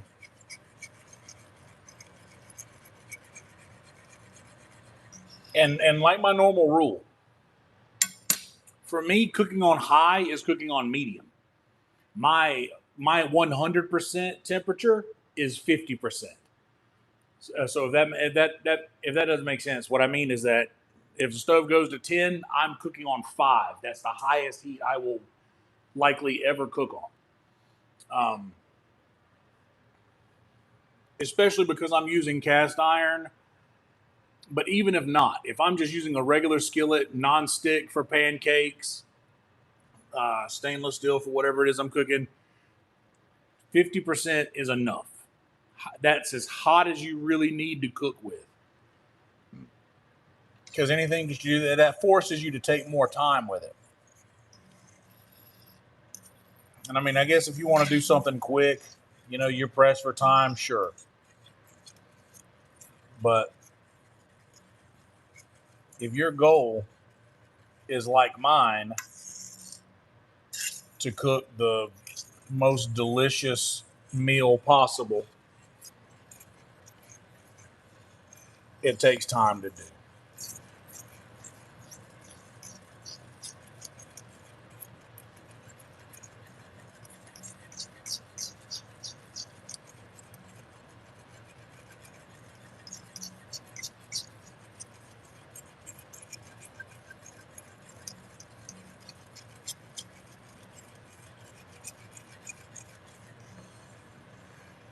And I don't know, here, we can cut this fan off now because we don't need it anymore.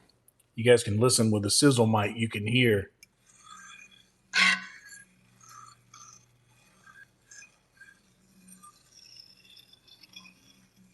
that is just a clear, no resistance on the bottom of this pan at all. All that flavor that was stuck to the bottom, all that fond that was on the bottom of this skillet is now up in the it's now in the sauce, in the gravy.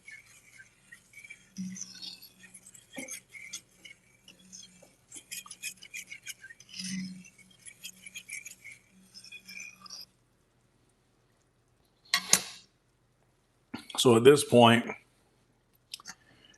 whenever I'm ready to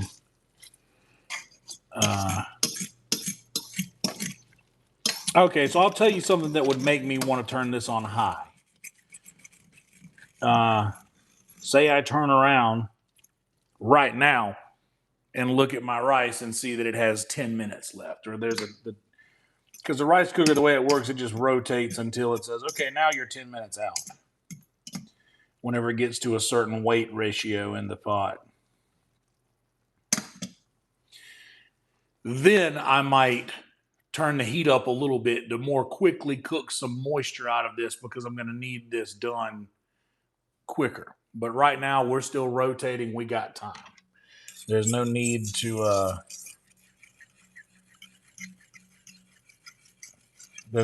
rush this. So when I say you got to learn to listen to your gravy because it'll tell you what it needs, when this gravy is able to maintain this slight bubbling that you're getting here, When this gravy is able to maintain that through my stir, that means it's time to start dropping your heat. Because right now it's kind of like a nice rolling, it's got a nice rolling boil there going, but that's kind of what I want to happen because I want to get more of that moisture out of there, but also adding a little bit of extra liquid is going to increase the volume of the end result. You'll have more. And that amount of flour that we used, hell, I probably put 1/3 of a cup in that first little drop, and then I added a little more after that. And we ended up going in with probably about 3/4 of a stick of butter. But the other, what would make up 1/4 of a stick, was from just the drippings that the chicken left behind and the fond on the bottom of the pan that has a lot of flavor in it. And because I'm using chicken thighs, a lot of that fat as well. So this is almost getting us to the point. Like I'm catching some.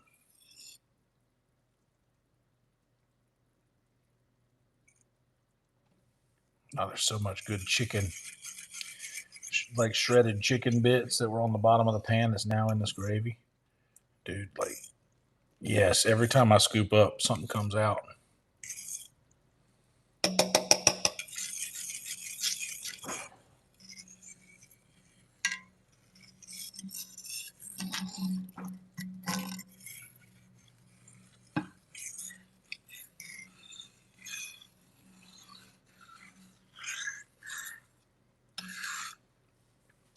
And I do this thing called the wave test. So if I can like do this and it makes a wave along the edge of the pan, still needs some more moisture out of it.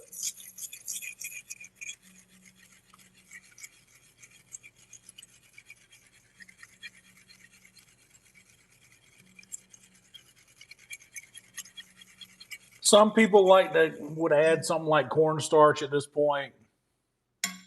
I just let it go. Now we're at 10 minutes. And now we're on 10 minutes. Here's what I'm going to do. I'm bringing this up to 6. It's the only time, like I said, I would break this rule of going up above 50%. In fact, I'm not going to touch it. I'm not going to stir it. I'm just going to let it do its thing for a second there. And let that little hot spot get a little bigger, because it'll expand.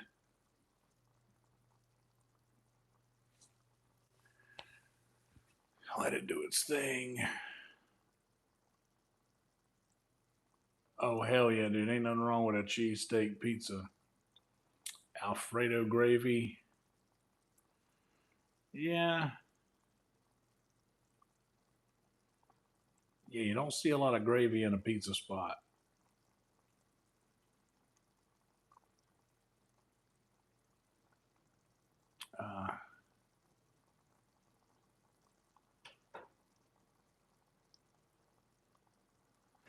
Yeah, like if you like a red gravy, like a tomato gravy, that's what marinara is or Sunday sauce. That's just a red gravy, Italian gravy.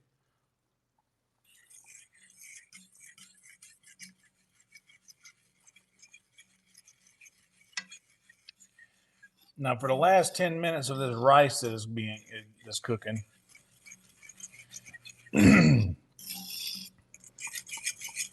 I brought the heat up real nice. And now that I'm stirring, these bubbles are persistent. These bubbles will persist through my stirring now. You see what I mean? The heat came up a little bit. Now we drop the heat down to 2.5.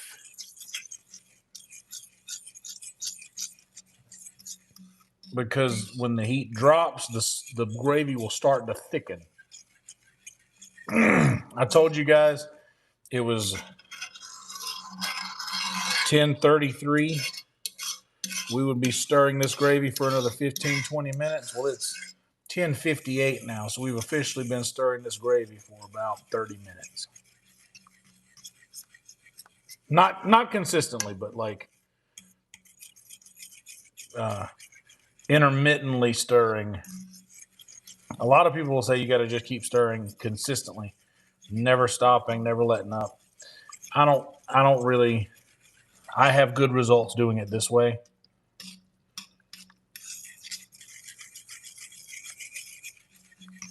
So I'm not worried about that.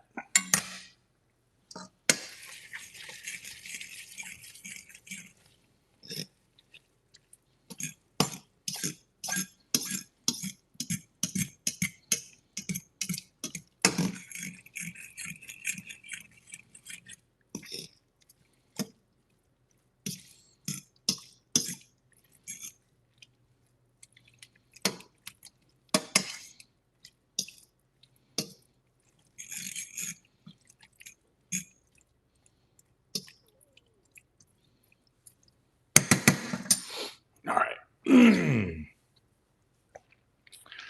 We're getting there, guys. We're getting there.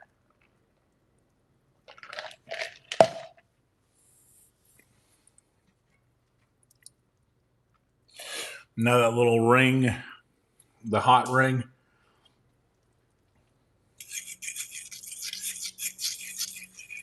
is getting a little weaker.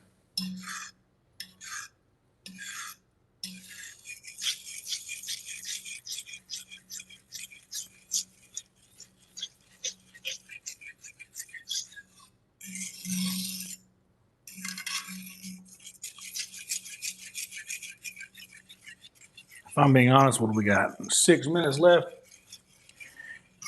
Guys, I'm going to go ahead and kill this heat completely.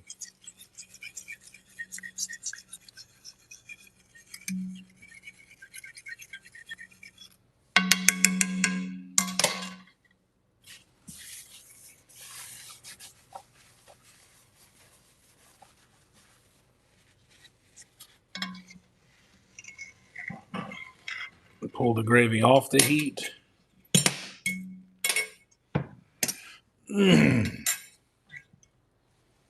Pull that gravy off the heat and let it sit.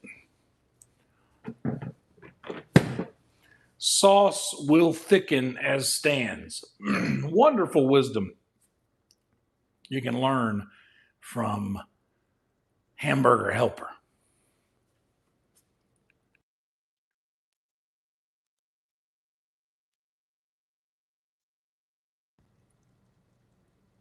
All right, microphones are back. I had to unplug the power cord.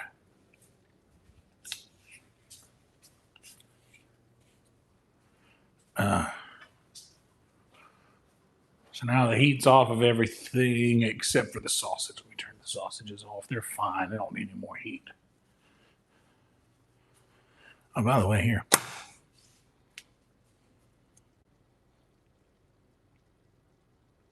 There's our sausages. This is our gravy. Just look at that, guys.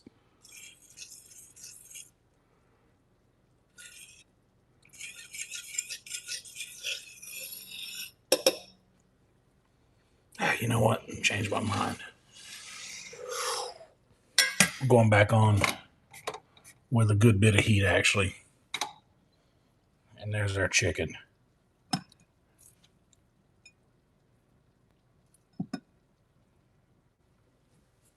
I'm going to leave that on for just a second with some more heat. Get a little bit more of that moisture out of there.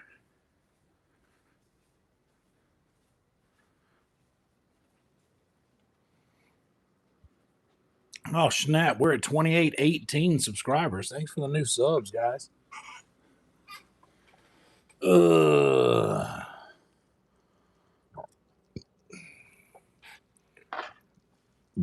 I am starving.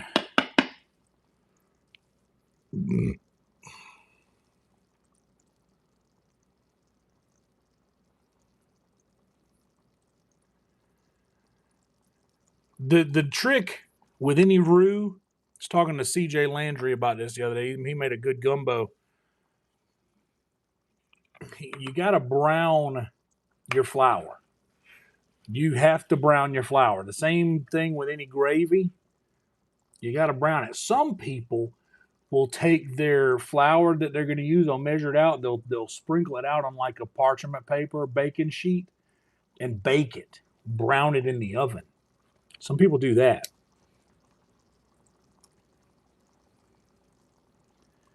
It's a necessary process in getting good flavor out of your gravy.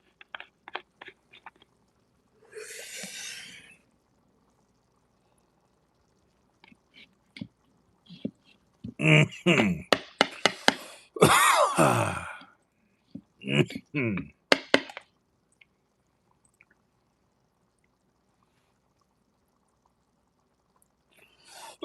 Oh shit. Mm-hmm.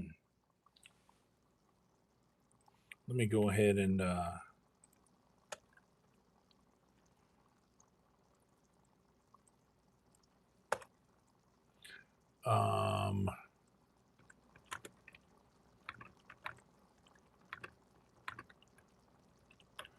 tale as old as Skyrim.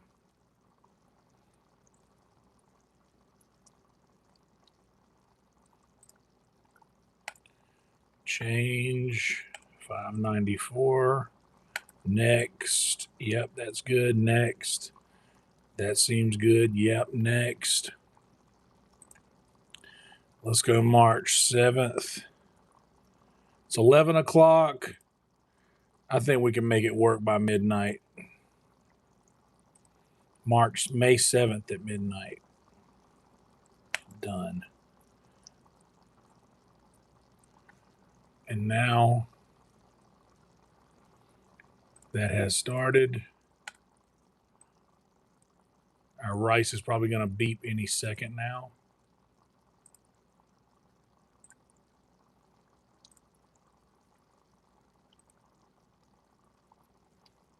Bam. All right, so now we got the raid set up. All I got to do is get cameras plugged in. There's my rice.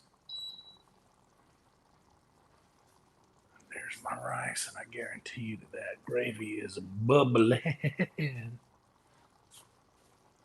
Drown my ice box. There we go.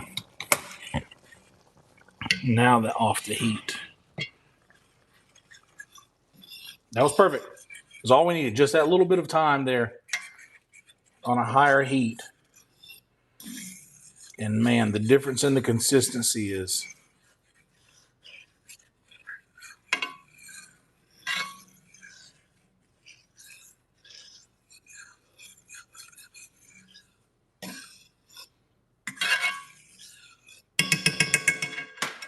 okay. So now we get the fun part. I know you guys love this. This is our mixing bowl. We're going to mix all this stuff in. We have a mess of rice here.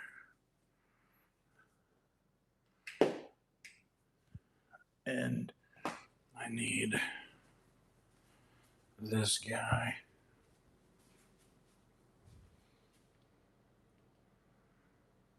That's close enough. Sorry if it's a little crooked.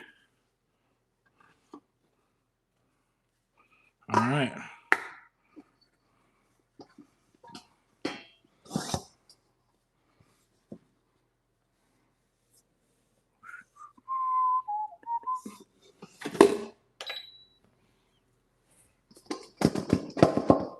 We got our rice in here. Where's my big wooden spoon? This guy right here.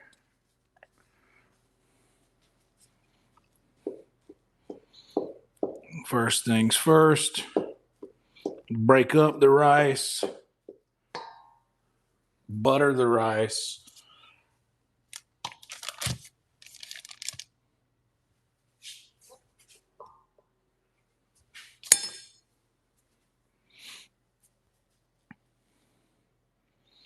And you know what? Probably easier to do adjust this right here. Should I give you guys just a little bit more of a...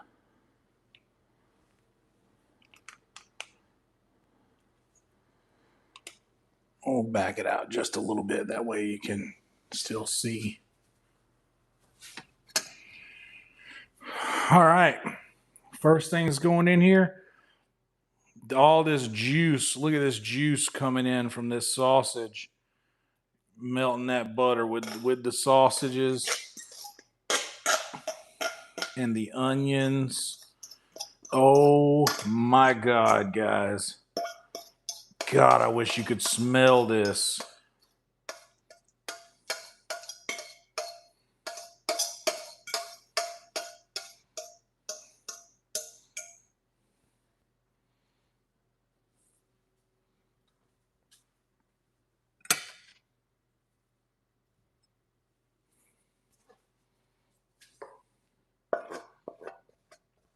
And this flavor is just wiping off the bottom of the pan, dude. You best better believe it's all going in this rice.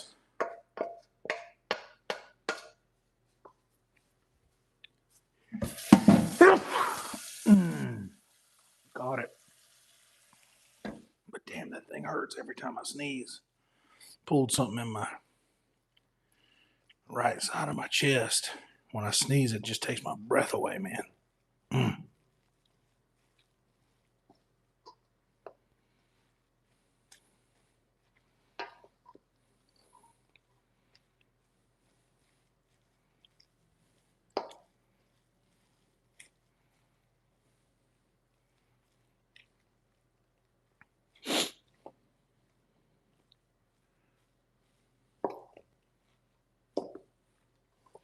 Now, my goal here is to, best as I can do, stir this rice around until I no longer see any plain white rice. I want all of this rice to be seasoned with the flavor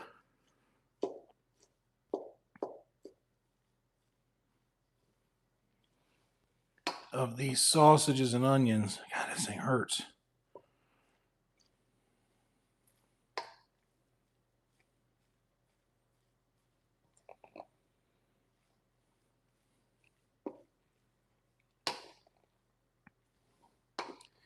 And that looks to be about the case here. So now we will take our bowl of chicken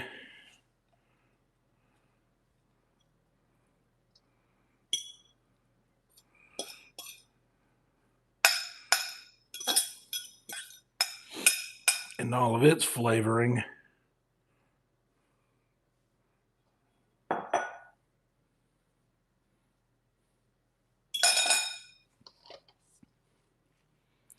And we incorporate that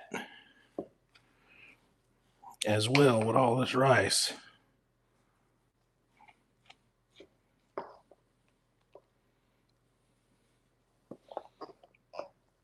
So I'm basically just pulling rice up from the bottom of this.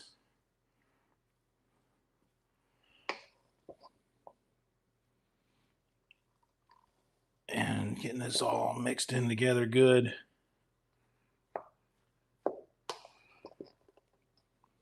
And like you see how giant of a mixing bowl this is.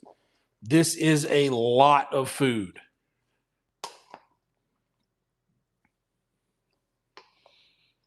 This would feed a lot of people or one person for multiple days.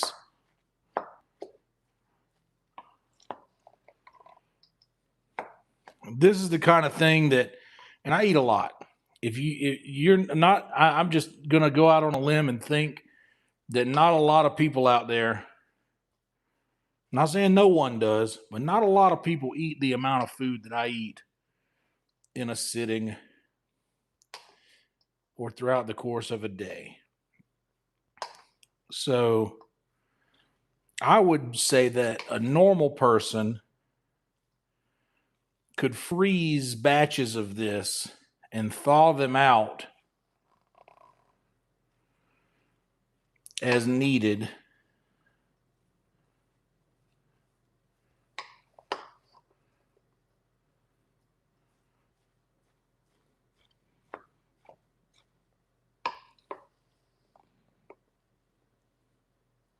Wow.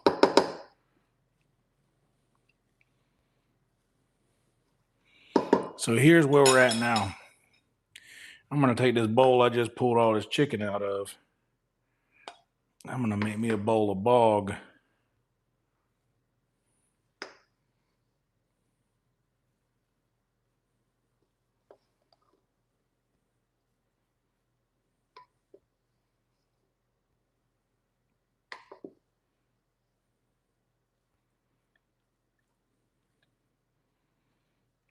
And I'll show you what we're working with here. This is our completed dish. You got chicken in there. You got sausage and obviously rice. I mean, look at the flavor that's all in that rice, man. That's just from the meat that got mixed in with it. And we didn't even get to the gravy. And I'll tell you guys how confident I am in my gravy abilities. I haven't even tasted it yet.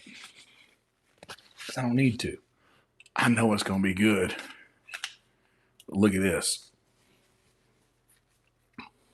Now, look at this gravy. Hold on.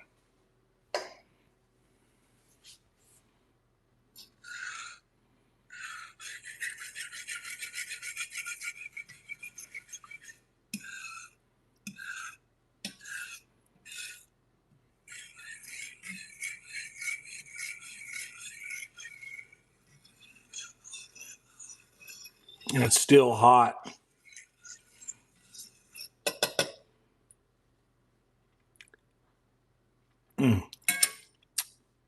Yo. I just tasted some of it. Crazy. Crazy business on this gravy right here, dude. The gravy skills are insane. I'll put that over here. Just got grease all over it.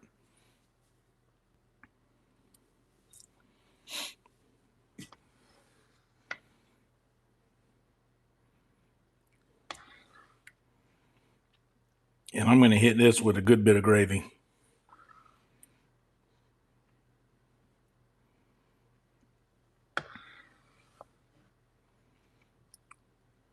Wish I could dip this down and get a full ladle, actually, because one ladle would be fine. That's enough right there.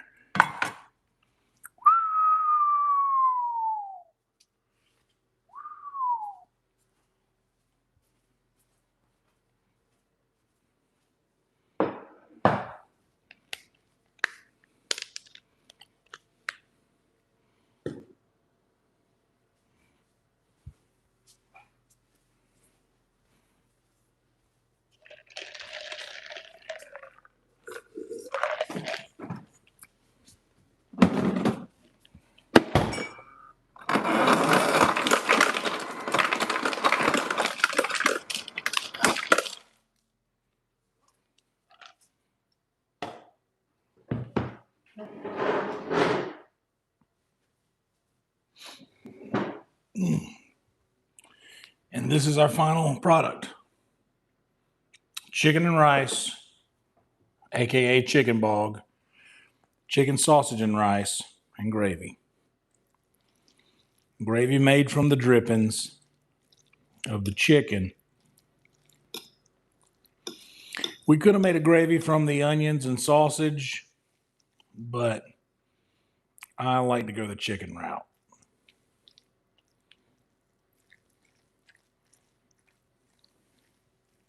This is going to be so good, dude.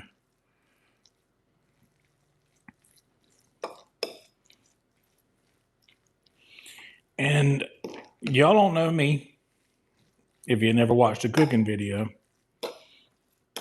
I will be honest to you about how this turns out. I'm not one that's going to just gas you up to make myself look better. A lot of y'all have watched me make stuff before where I'm like, okay, this isn't the best I've ever made. It's not the best I've ever had, but it's damn good. I'll be honest with you with how this turns out. I'm getting it mixed together good in this bowl because I am just starving. What's up, rock and roll? Hell yeah, BP. I'm about to be there. So here's the thing, just a random first bite. I got sausage underneath there. I got chicken. I got a bunch of rice. Random first bite.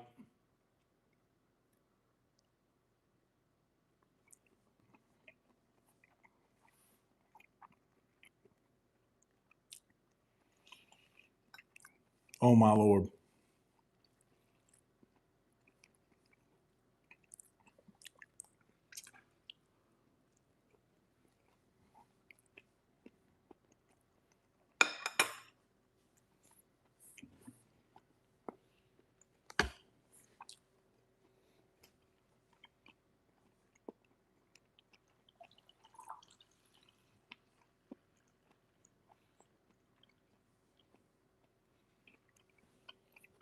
Bro.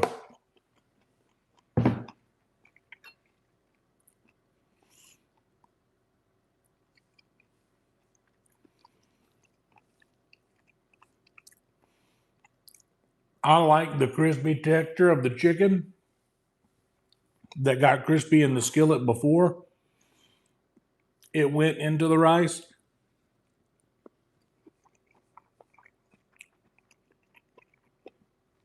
And the same for the sausage. The onions are here, but they're basically non-existent because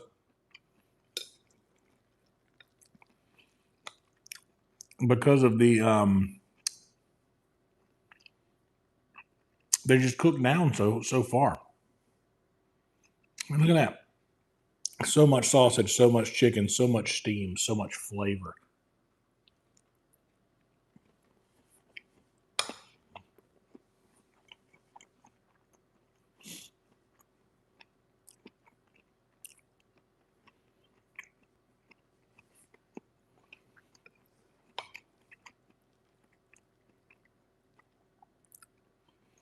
That's all right there.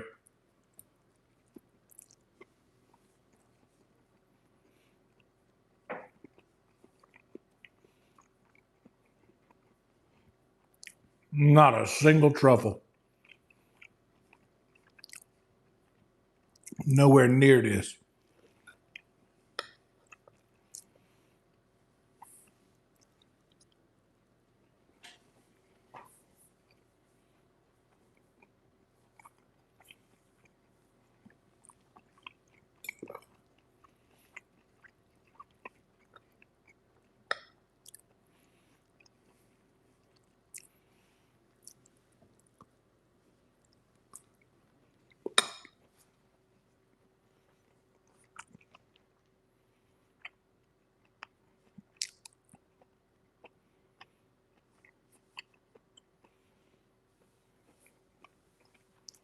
Bro.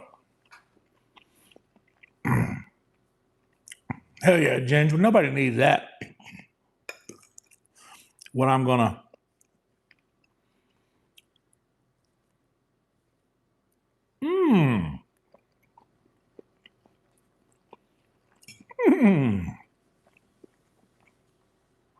It's like never have I ever eaten anything and had the thought, you know what this needs? Truffle. Never. Thoughts never occurred to me in my life.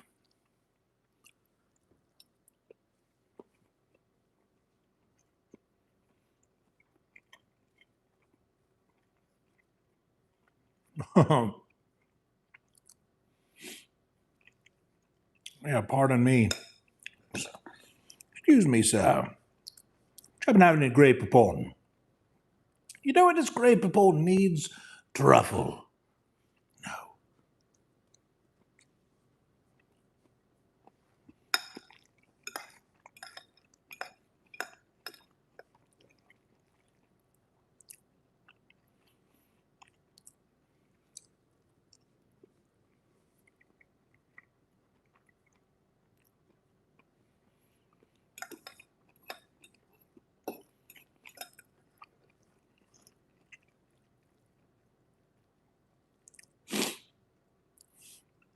Oh, dude, but just look at the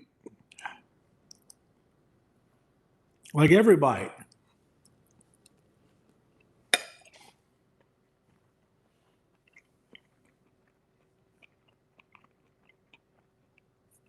I think that I did one of these one time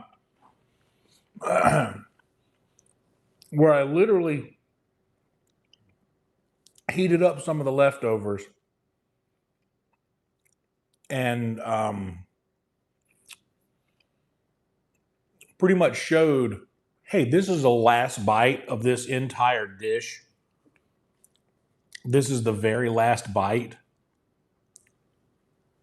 There's chicken, there's chicken and onions in the very last bite. Like it is so well incorporated because it's shredded that you have flavor chicken in every bite.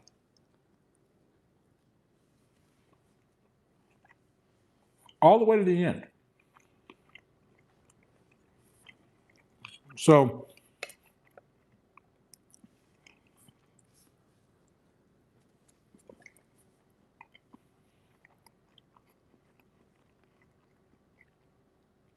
if you're struggling dollar wise and you can come up with a $20 bill, you can make this.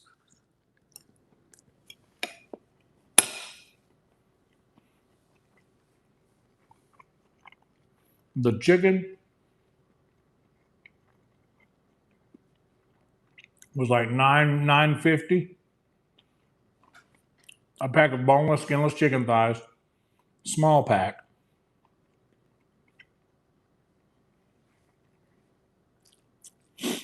And the pack of sausage was $5 or $6.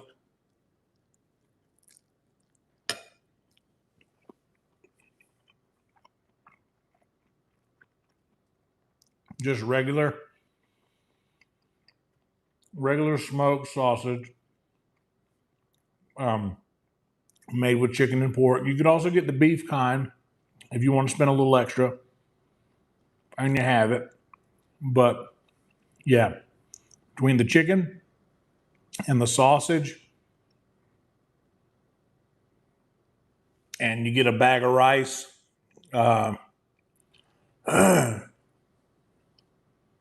I would say a couple of 1 pound bags of rice will probably get you 5 cups.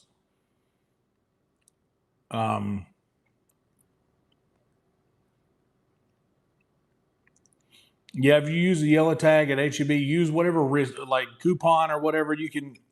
If there's a deal going on, and if you need to make it that day, get the clearance meat. Get the meat that's like, hey, we got to sell this today. It'll still be good. You could bring it straight home and cook it. There's ways to save money to do this stuff, but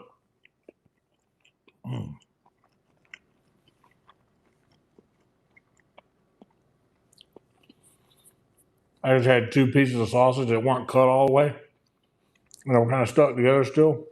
And there was like a nice little pocket of like caramelized onion in there with it. Oh my Lord. Mm. Mm.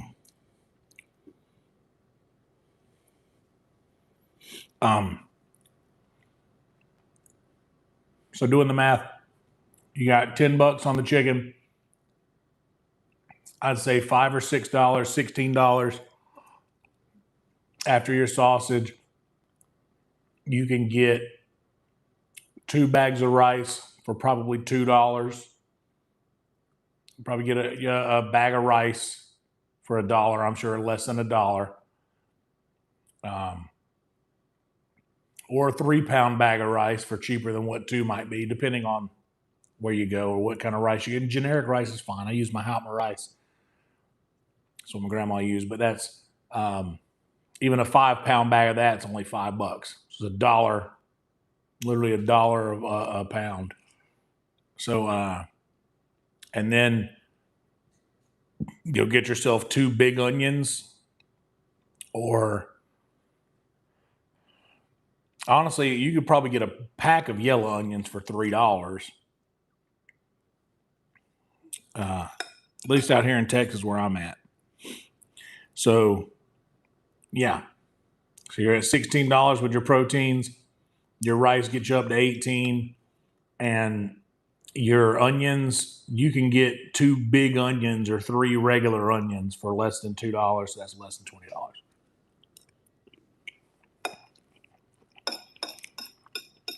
So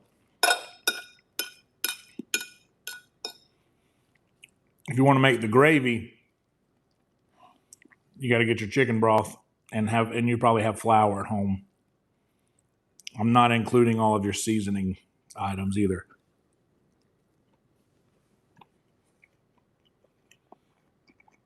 But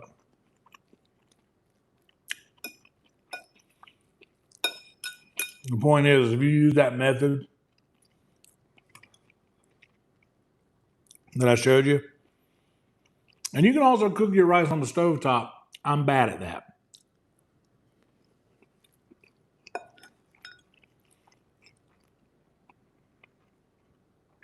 Invest in a rice cooker. You'll be glad that you did.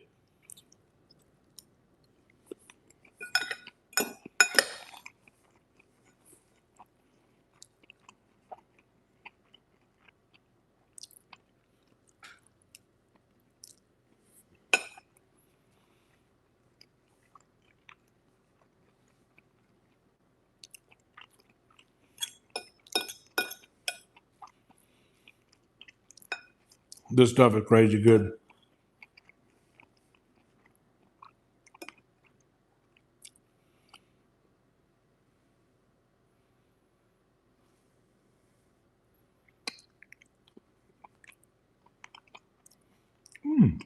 Good chicken.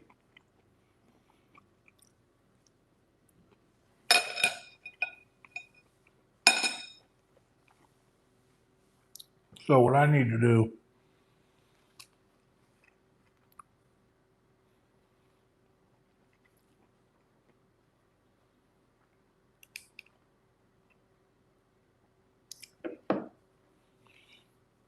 I need to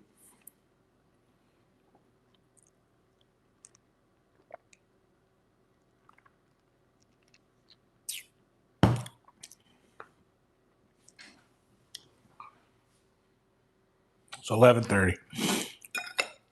I need to get on the move, start cleaning this stuff.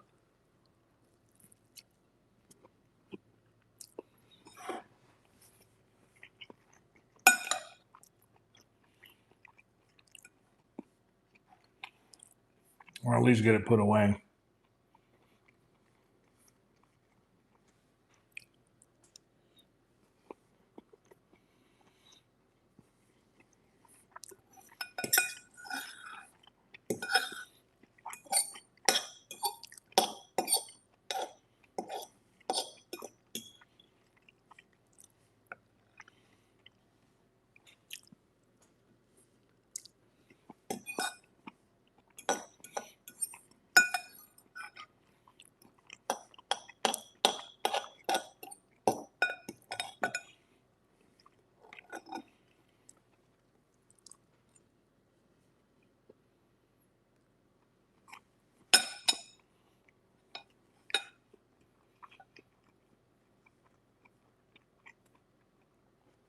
Oh, well, hell yeah, Brian.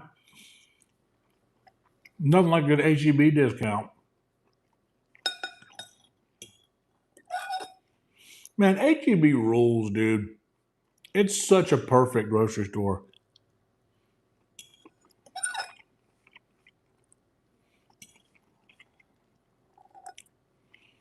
I also hear that they take very good care of their employees.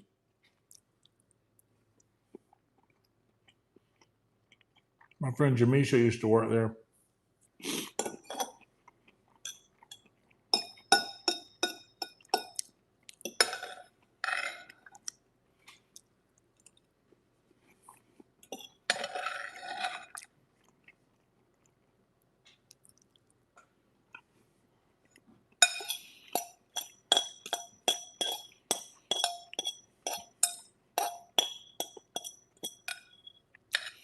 Okay.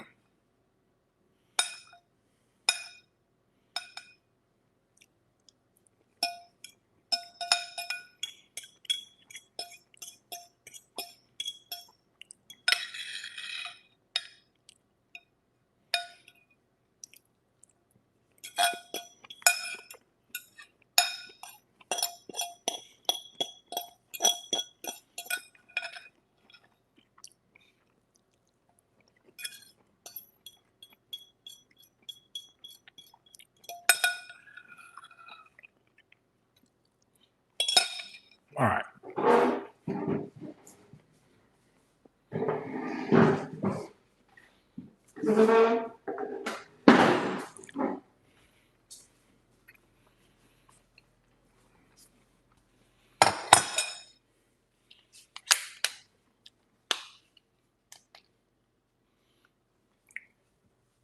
Now I know you guys will be interested in this part.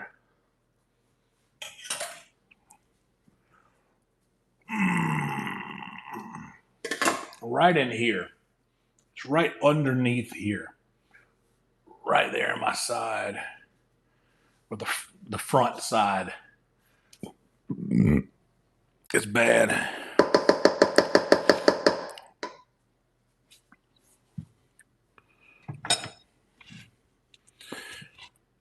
This is where I'm going to take the rest of this gravy. It's all going in here.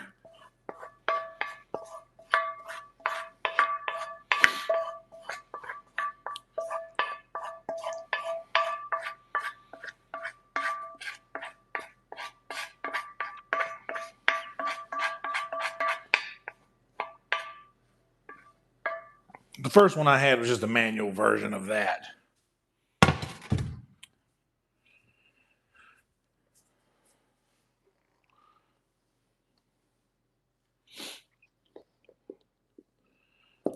But now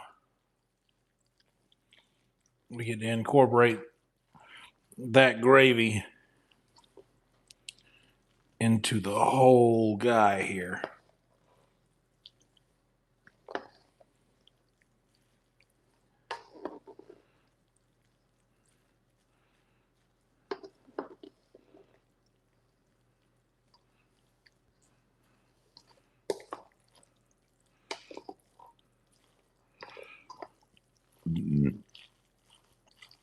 Mix all of this together into one big,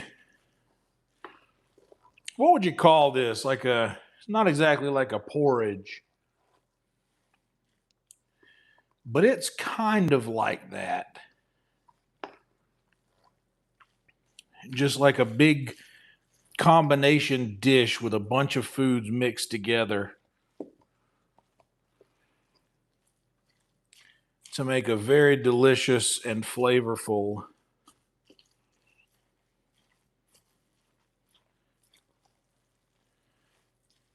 lasting meal.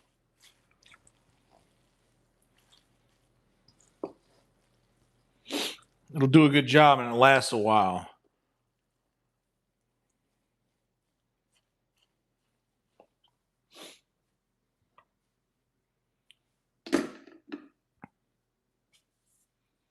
In fact, I'm going to see how the mixed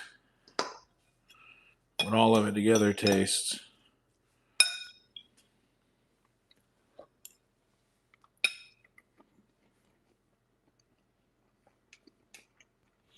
That dog will hunt.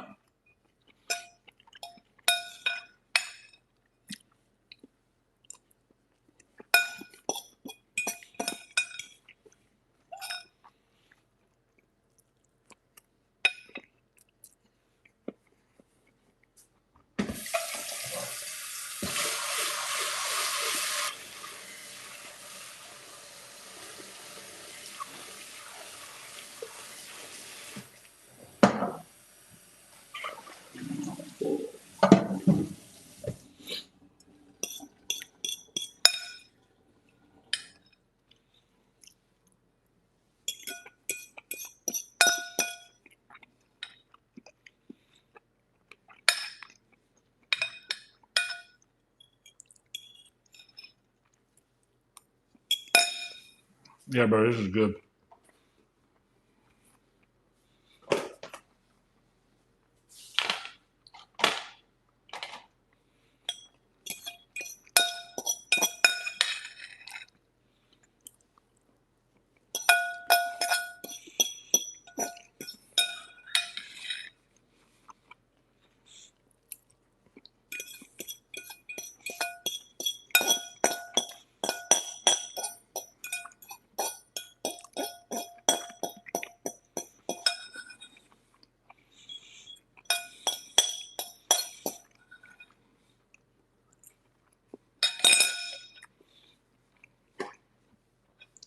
Man,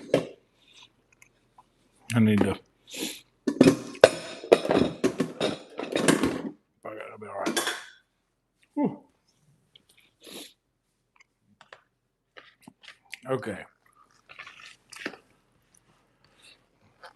Now,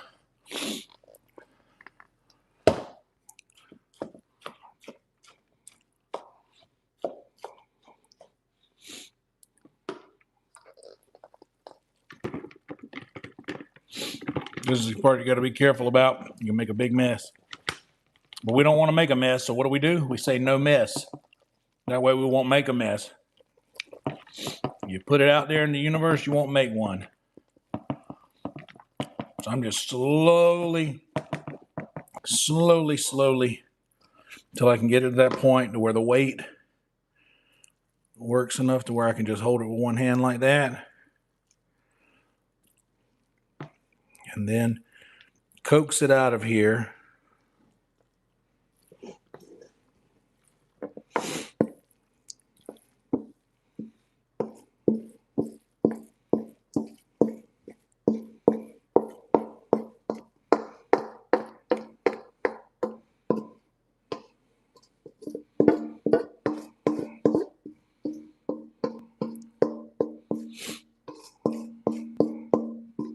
We hardly made a mess.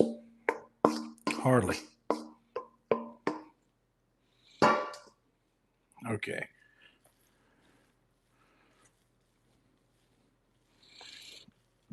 Getting that down in there so it'll fit.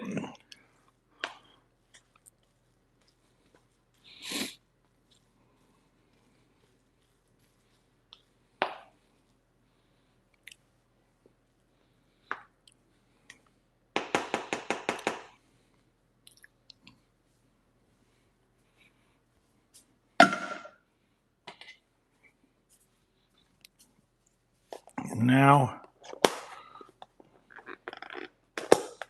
we got a full to the brim container. Look at that. Get a load of that. Just a view from the inside. All the chicken and sausage and onions and rice and all that. Full container. Look how big this is. This is a, what size does that say? I don't know. It's a big. There's a lot of food. A lot of food in here. I'm going to leave that out on the counter. I'm not putting it in the refrigerator just yet. And I got about 20 minutes to be ready to go live on the gaming part.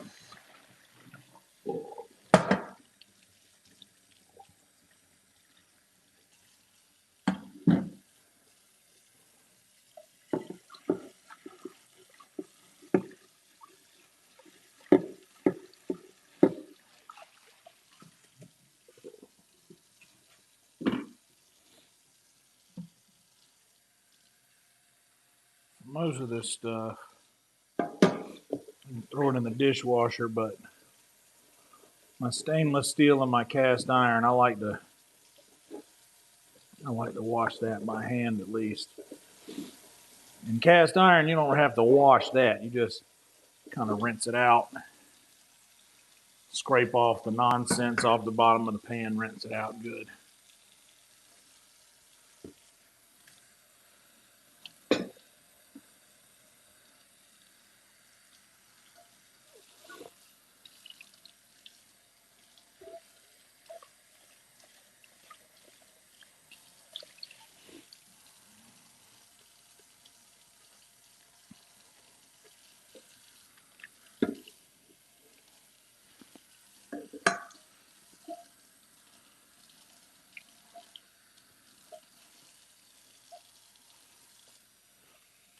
Whoops.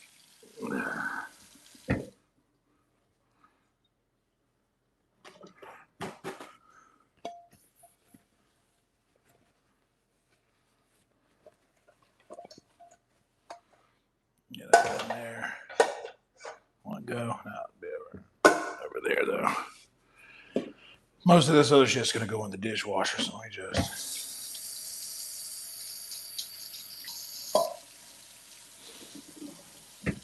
Get the soap away from this. I don't want soap on my cast iron. That's an old wives' tale. You can actually wash it with soap. Yeah, that's what I've heard.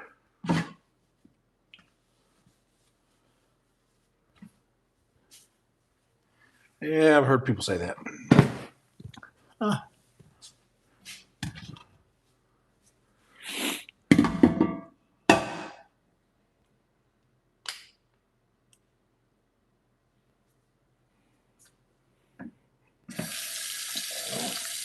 This.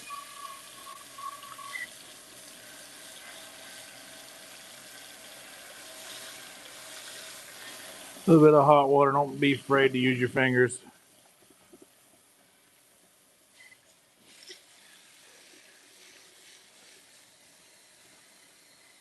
That way you can feel when there ain't nothing there no more.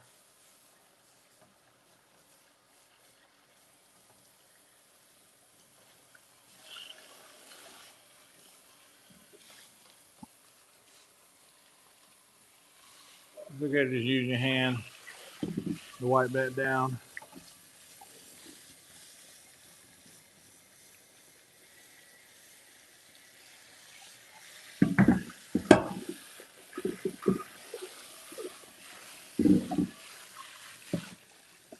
And that's just hot water. Would you look at that? It's just hot water. That's it. That's it. Just hot water. And once I'm done with that, I rinse it out. Take my little copper brush guy. Go around the edges. On the outside where I poured the gravy out.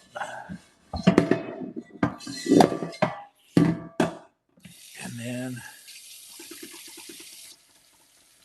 rinse this guy out. Leave it over here to dry.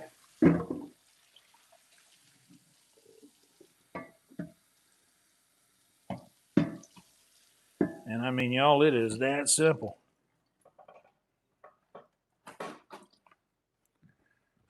It is just that simple right there.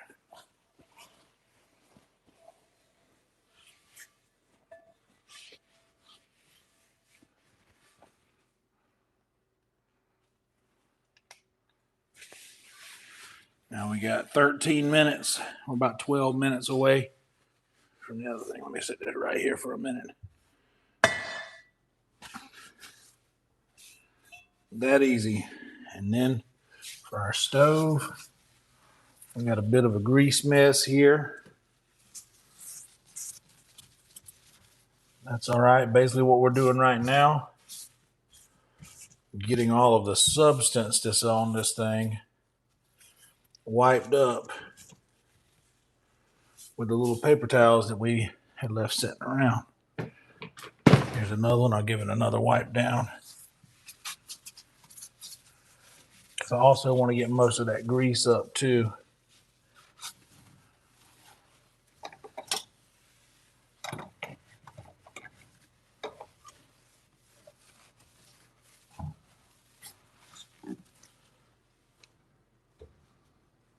All right.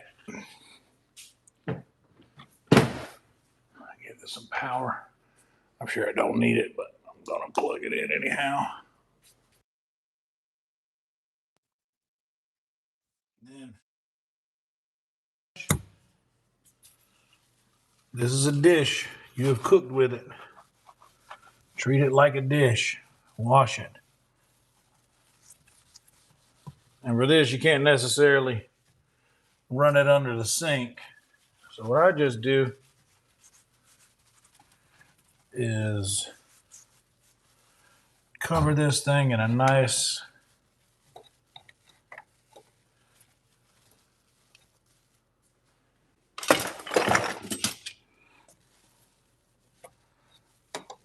layer of soap there.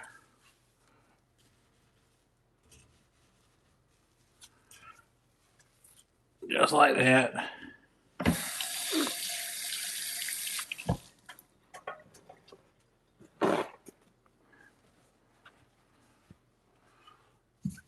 And come in here and just wipe it off.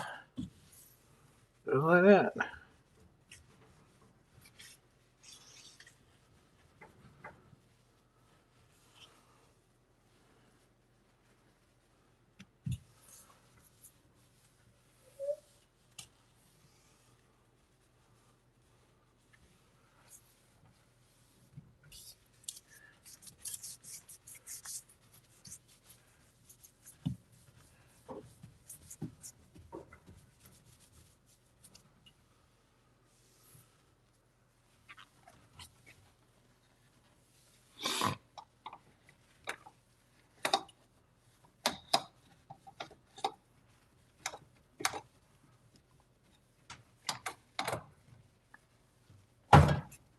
And then, once that's all done, would you look at that?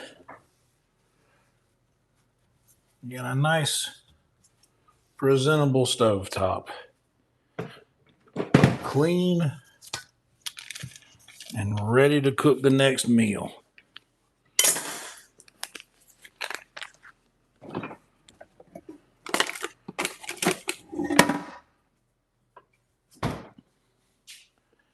And now, I'm going to go over it one more time.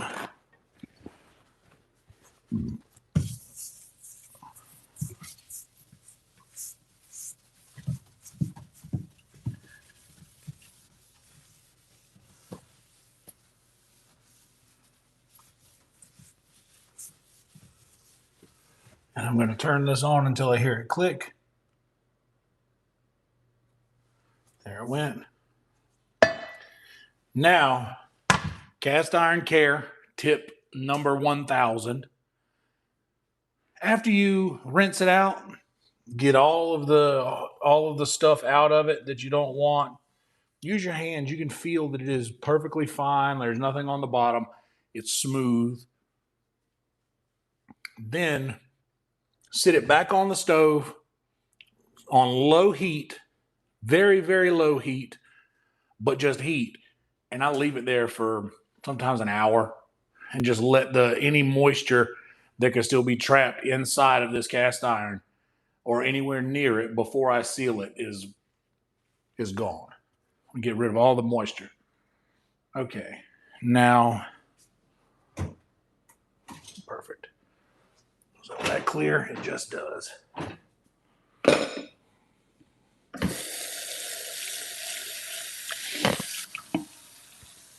Get you in there like that.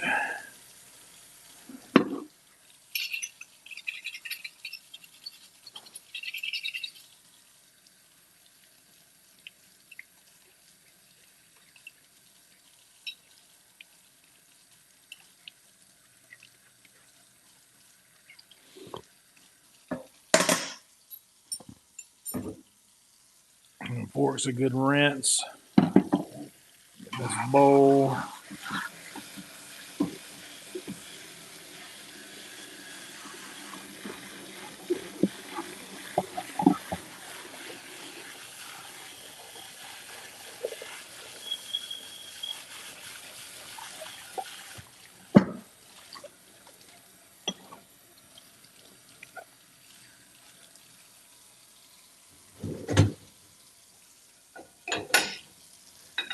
And we'll put that in there. Like that. This cutting board. Go in there like that. This bowl. that we mixed with. It can go down on the bottom like that.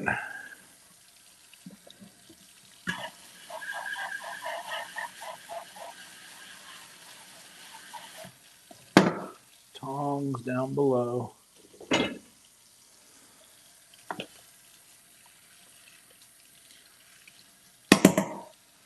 These guys go up top here.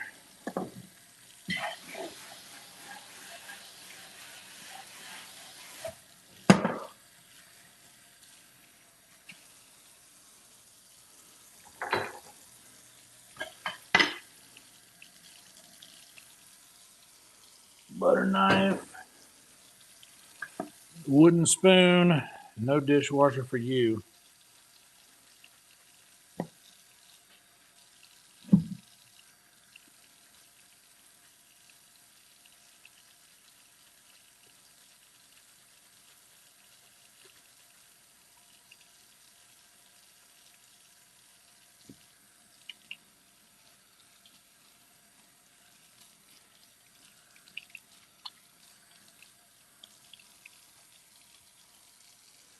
Go here. And this big guy also won't fit, so this guy gets washed too.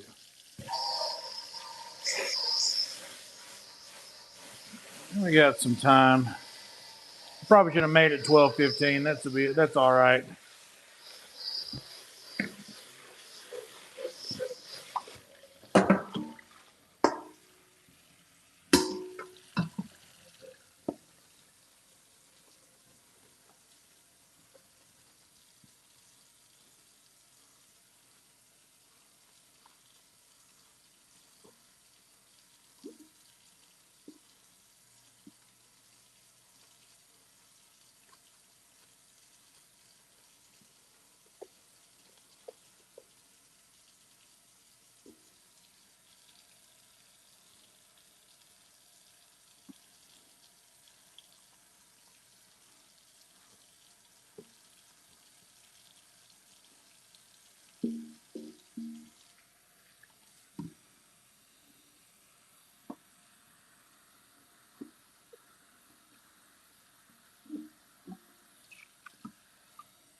All right.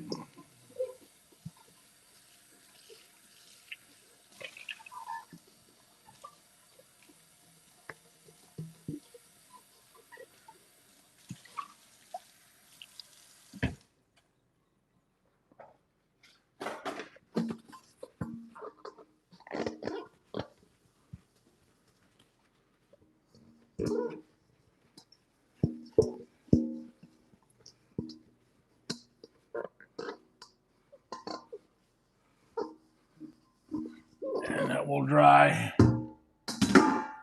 up there. Oh, rice cooker.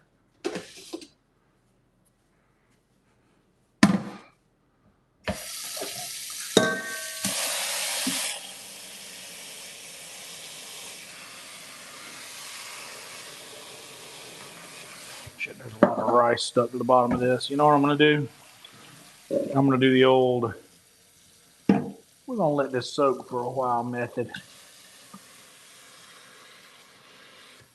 Because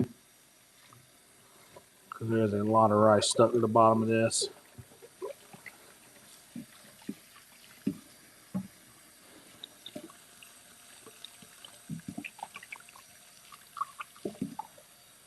Yeah, we're going to leave that there like that for a while. It'll be all right. It ain't going to hurt nothing.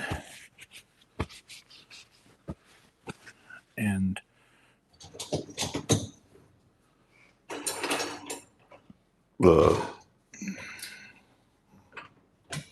okay.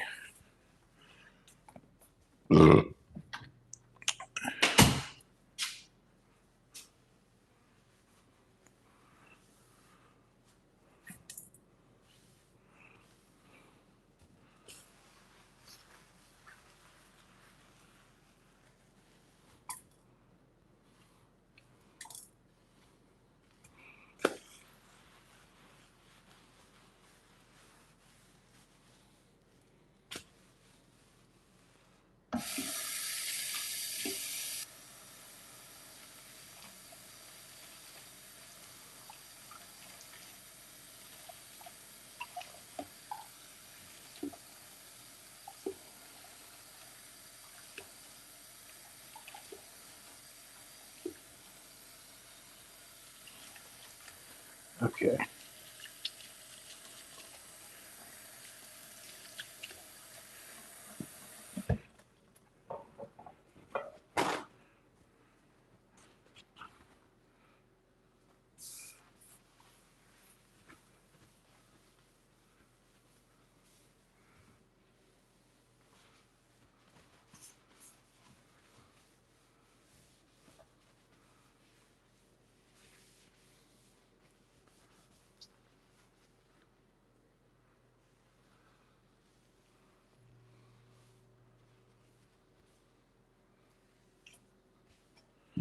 All right, sweet.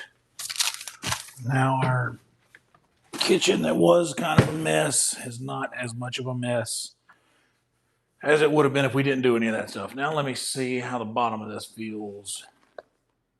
It's warm but not hot, so it's going in here. On a shelf by itself. I didn't rhyme that on purpose.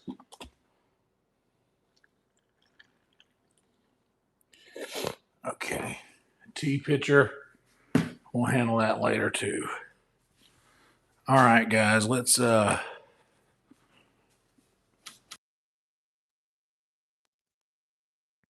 me round up everything that I need.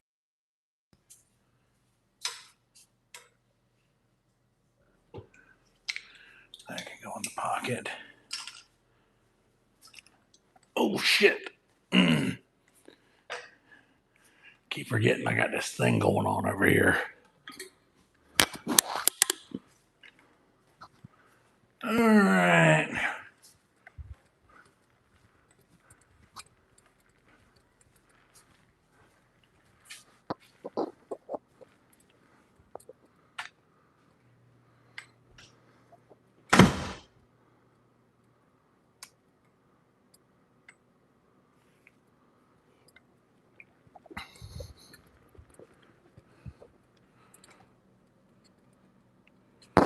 Okay. 12:01. We're not doing bad. Okay, one thing that I did forget. Let me I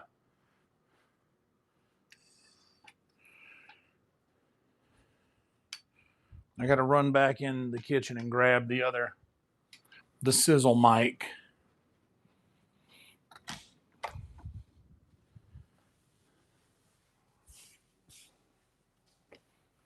Oh, it smells so good walking out of my room into this. Sizzle mic retrieved.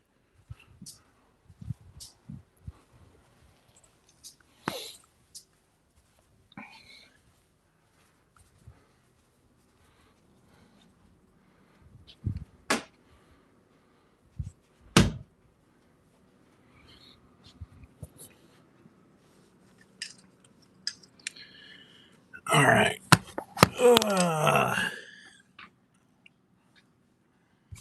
First things first, we're going to switch the mic up on you.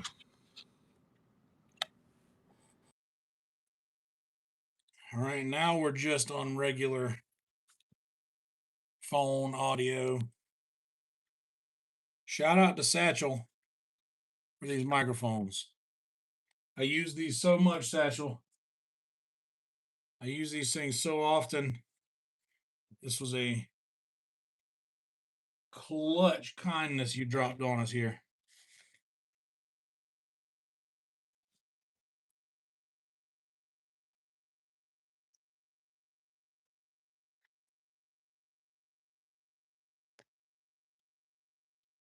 Okay, put this away.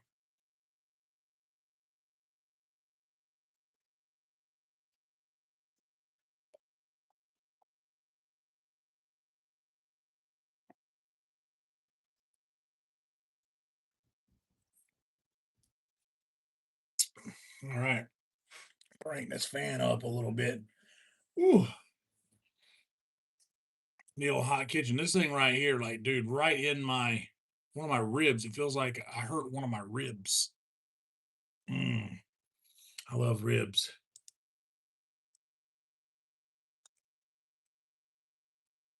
All right. Hell yeah. What's up, T Mac?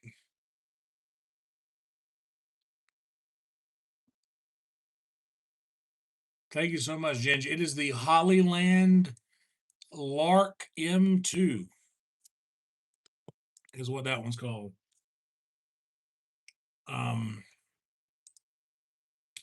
Okay, so we got that going. And we'll have it set up to where it'll just bring you guys over. So here's what I'm going to do. We're going to go manage broadcast. I'm going to select existing. Tale as old as Skyrim. And here's what we're doing. I'm going to select the broadcast and start streaming. It gives me that notification, even though it can access the channel, and it does. So I have that muted so it doesn't come through. Then I unmute. Double check that we got this going right. Saved. You're going there. You're going there. Got it. And you guys don't have to do anything. Stay right where you're at, okay?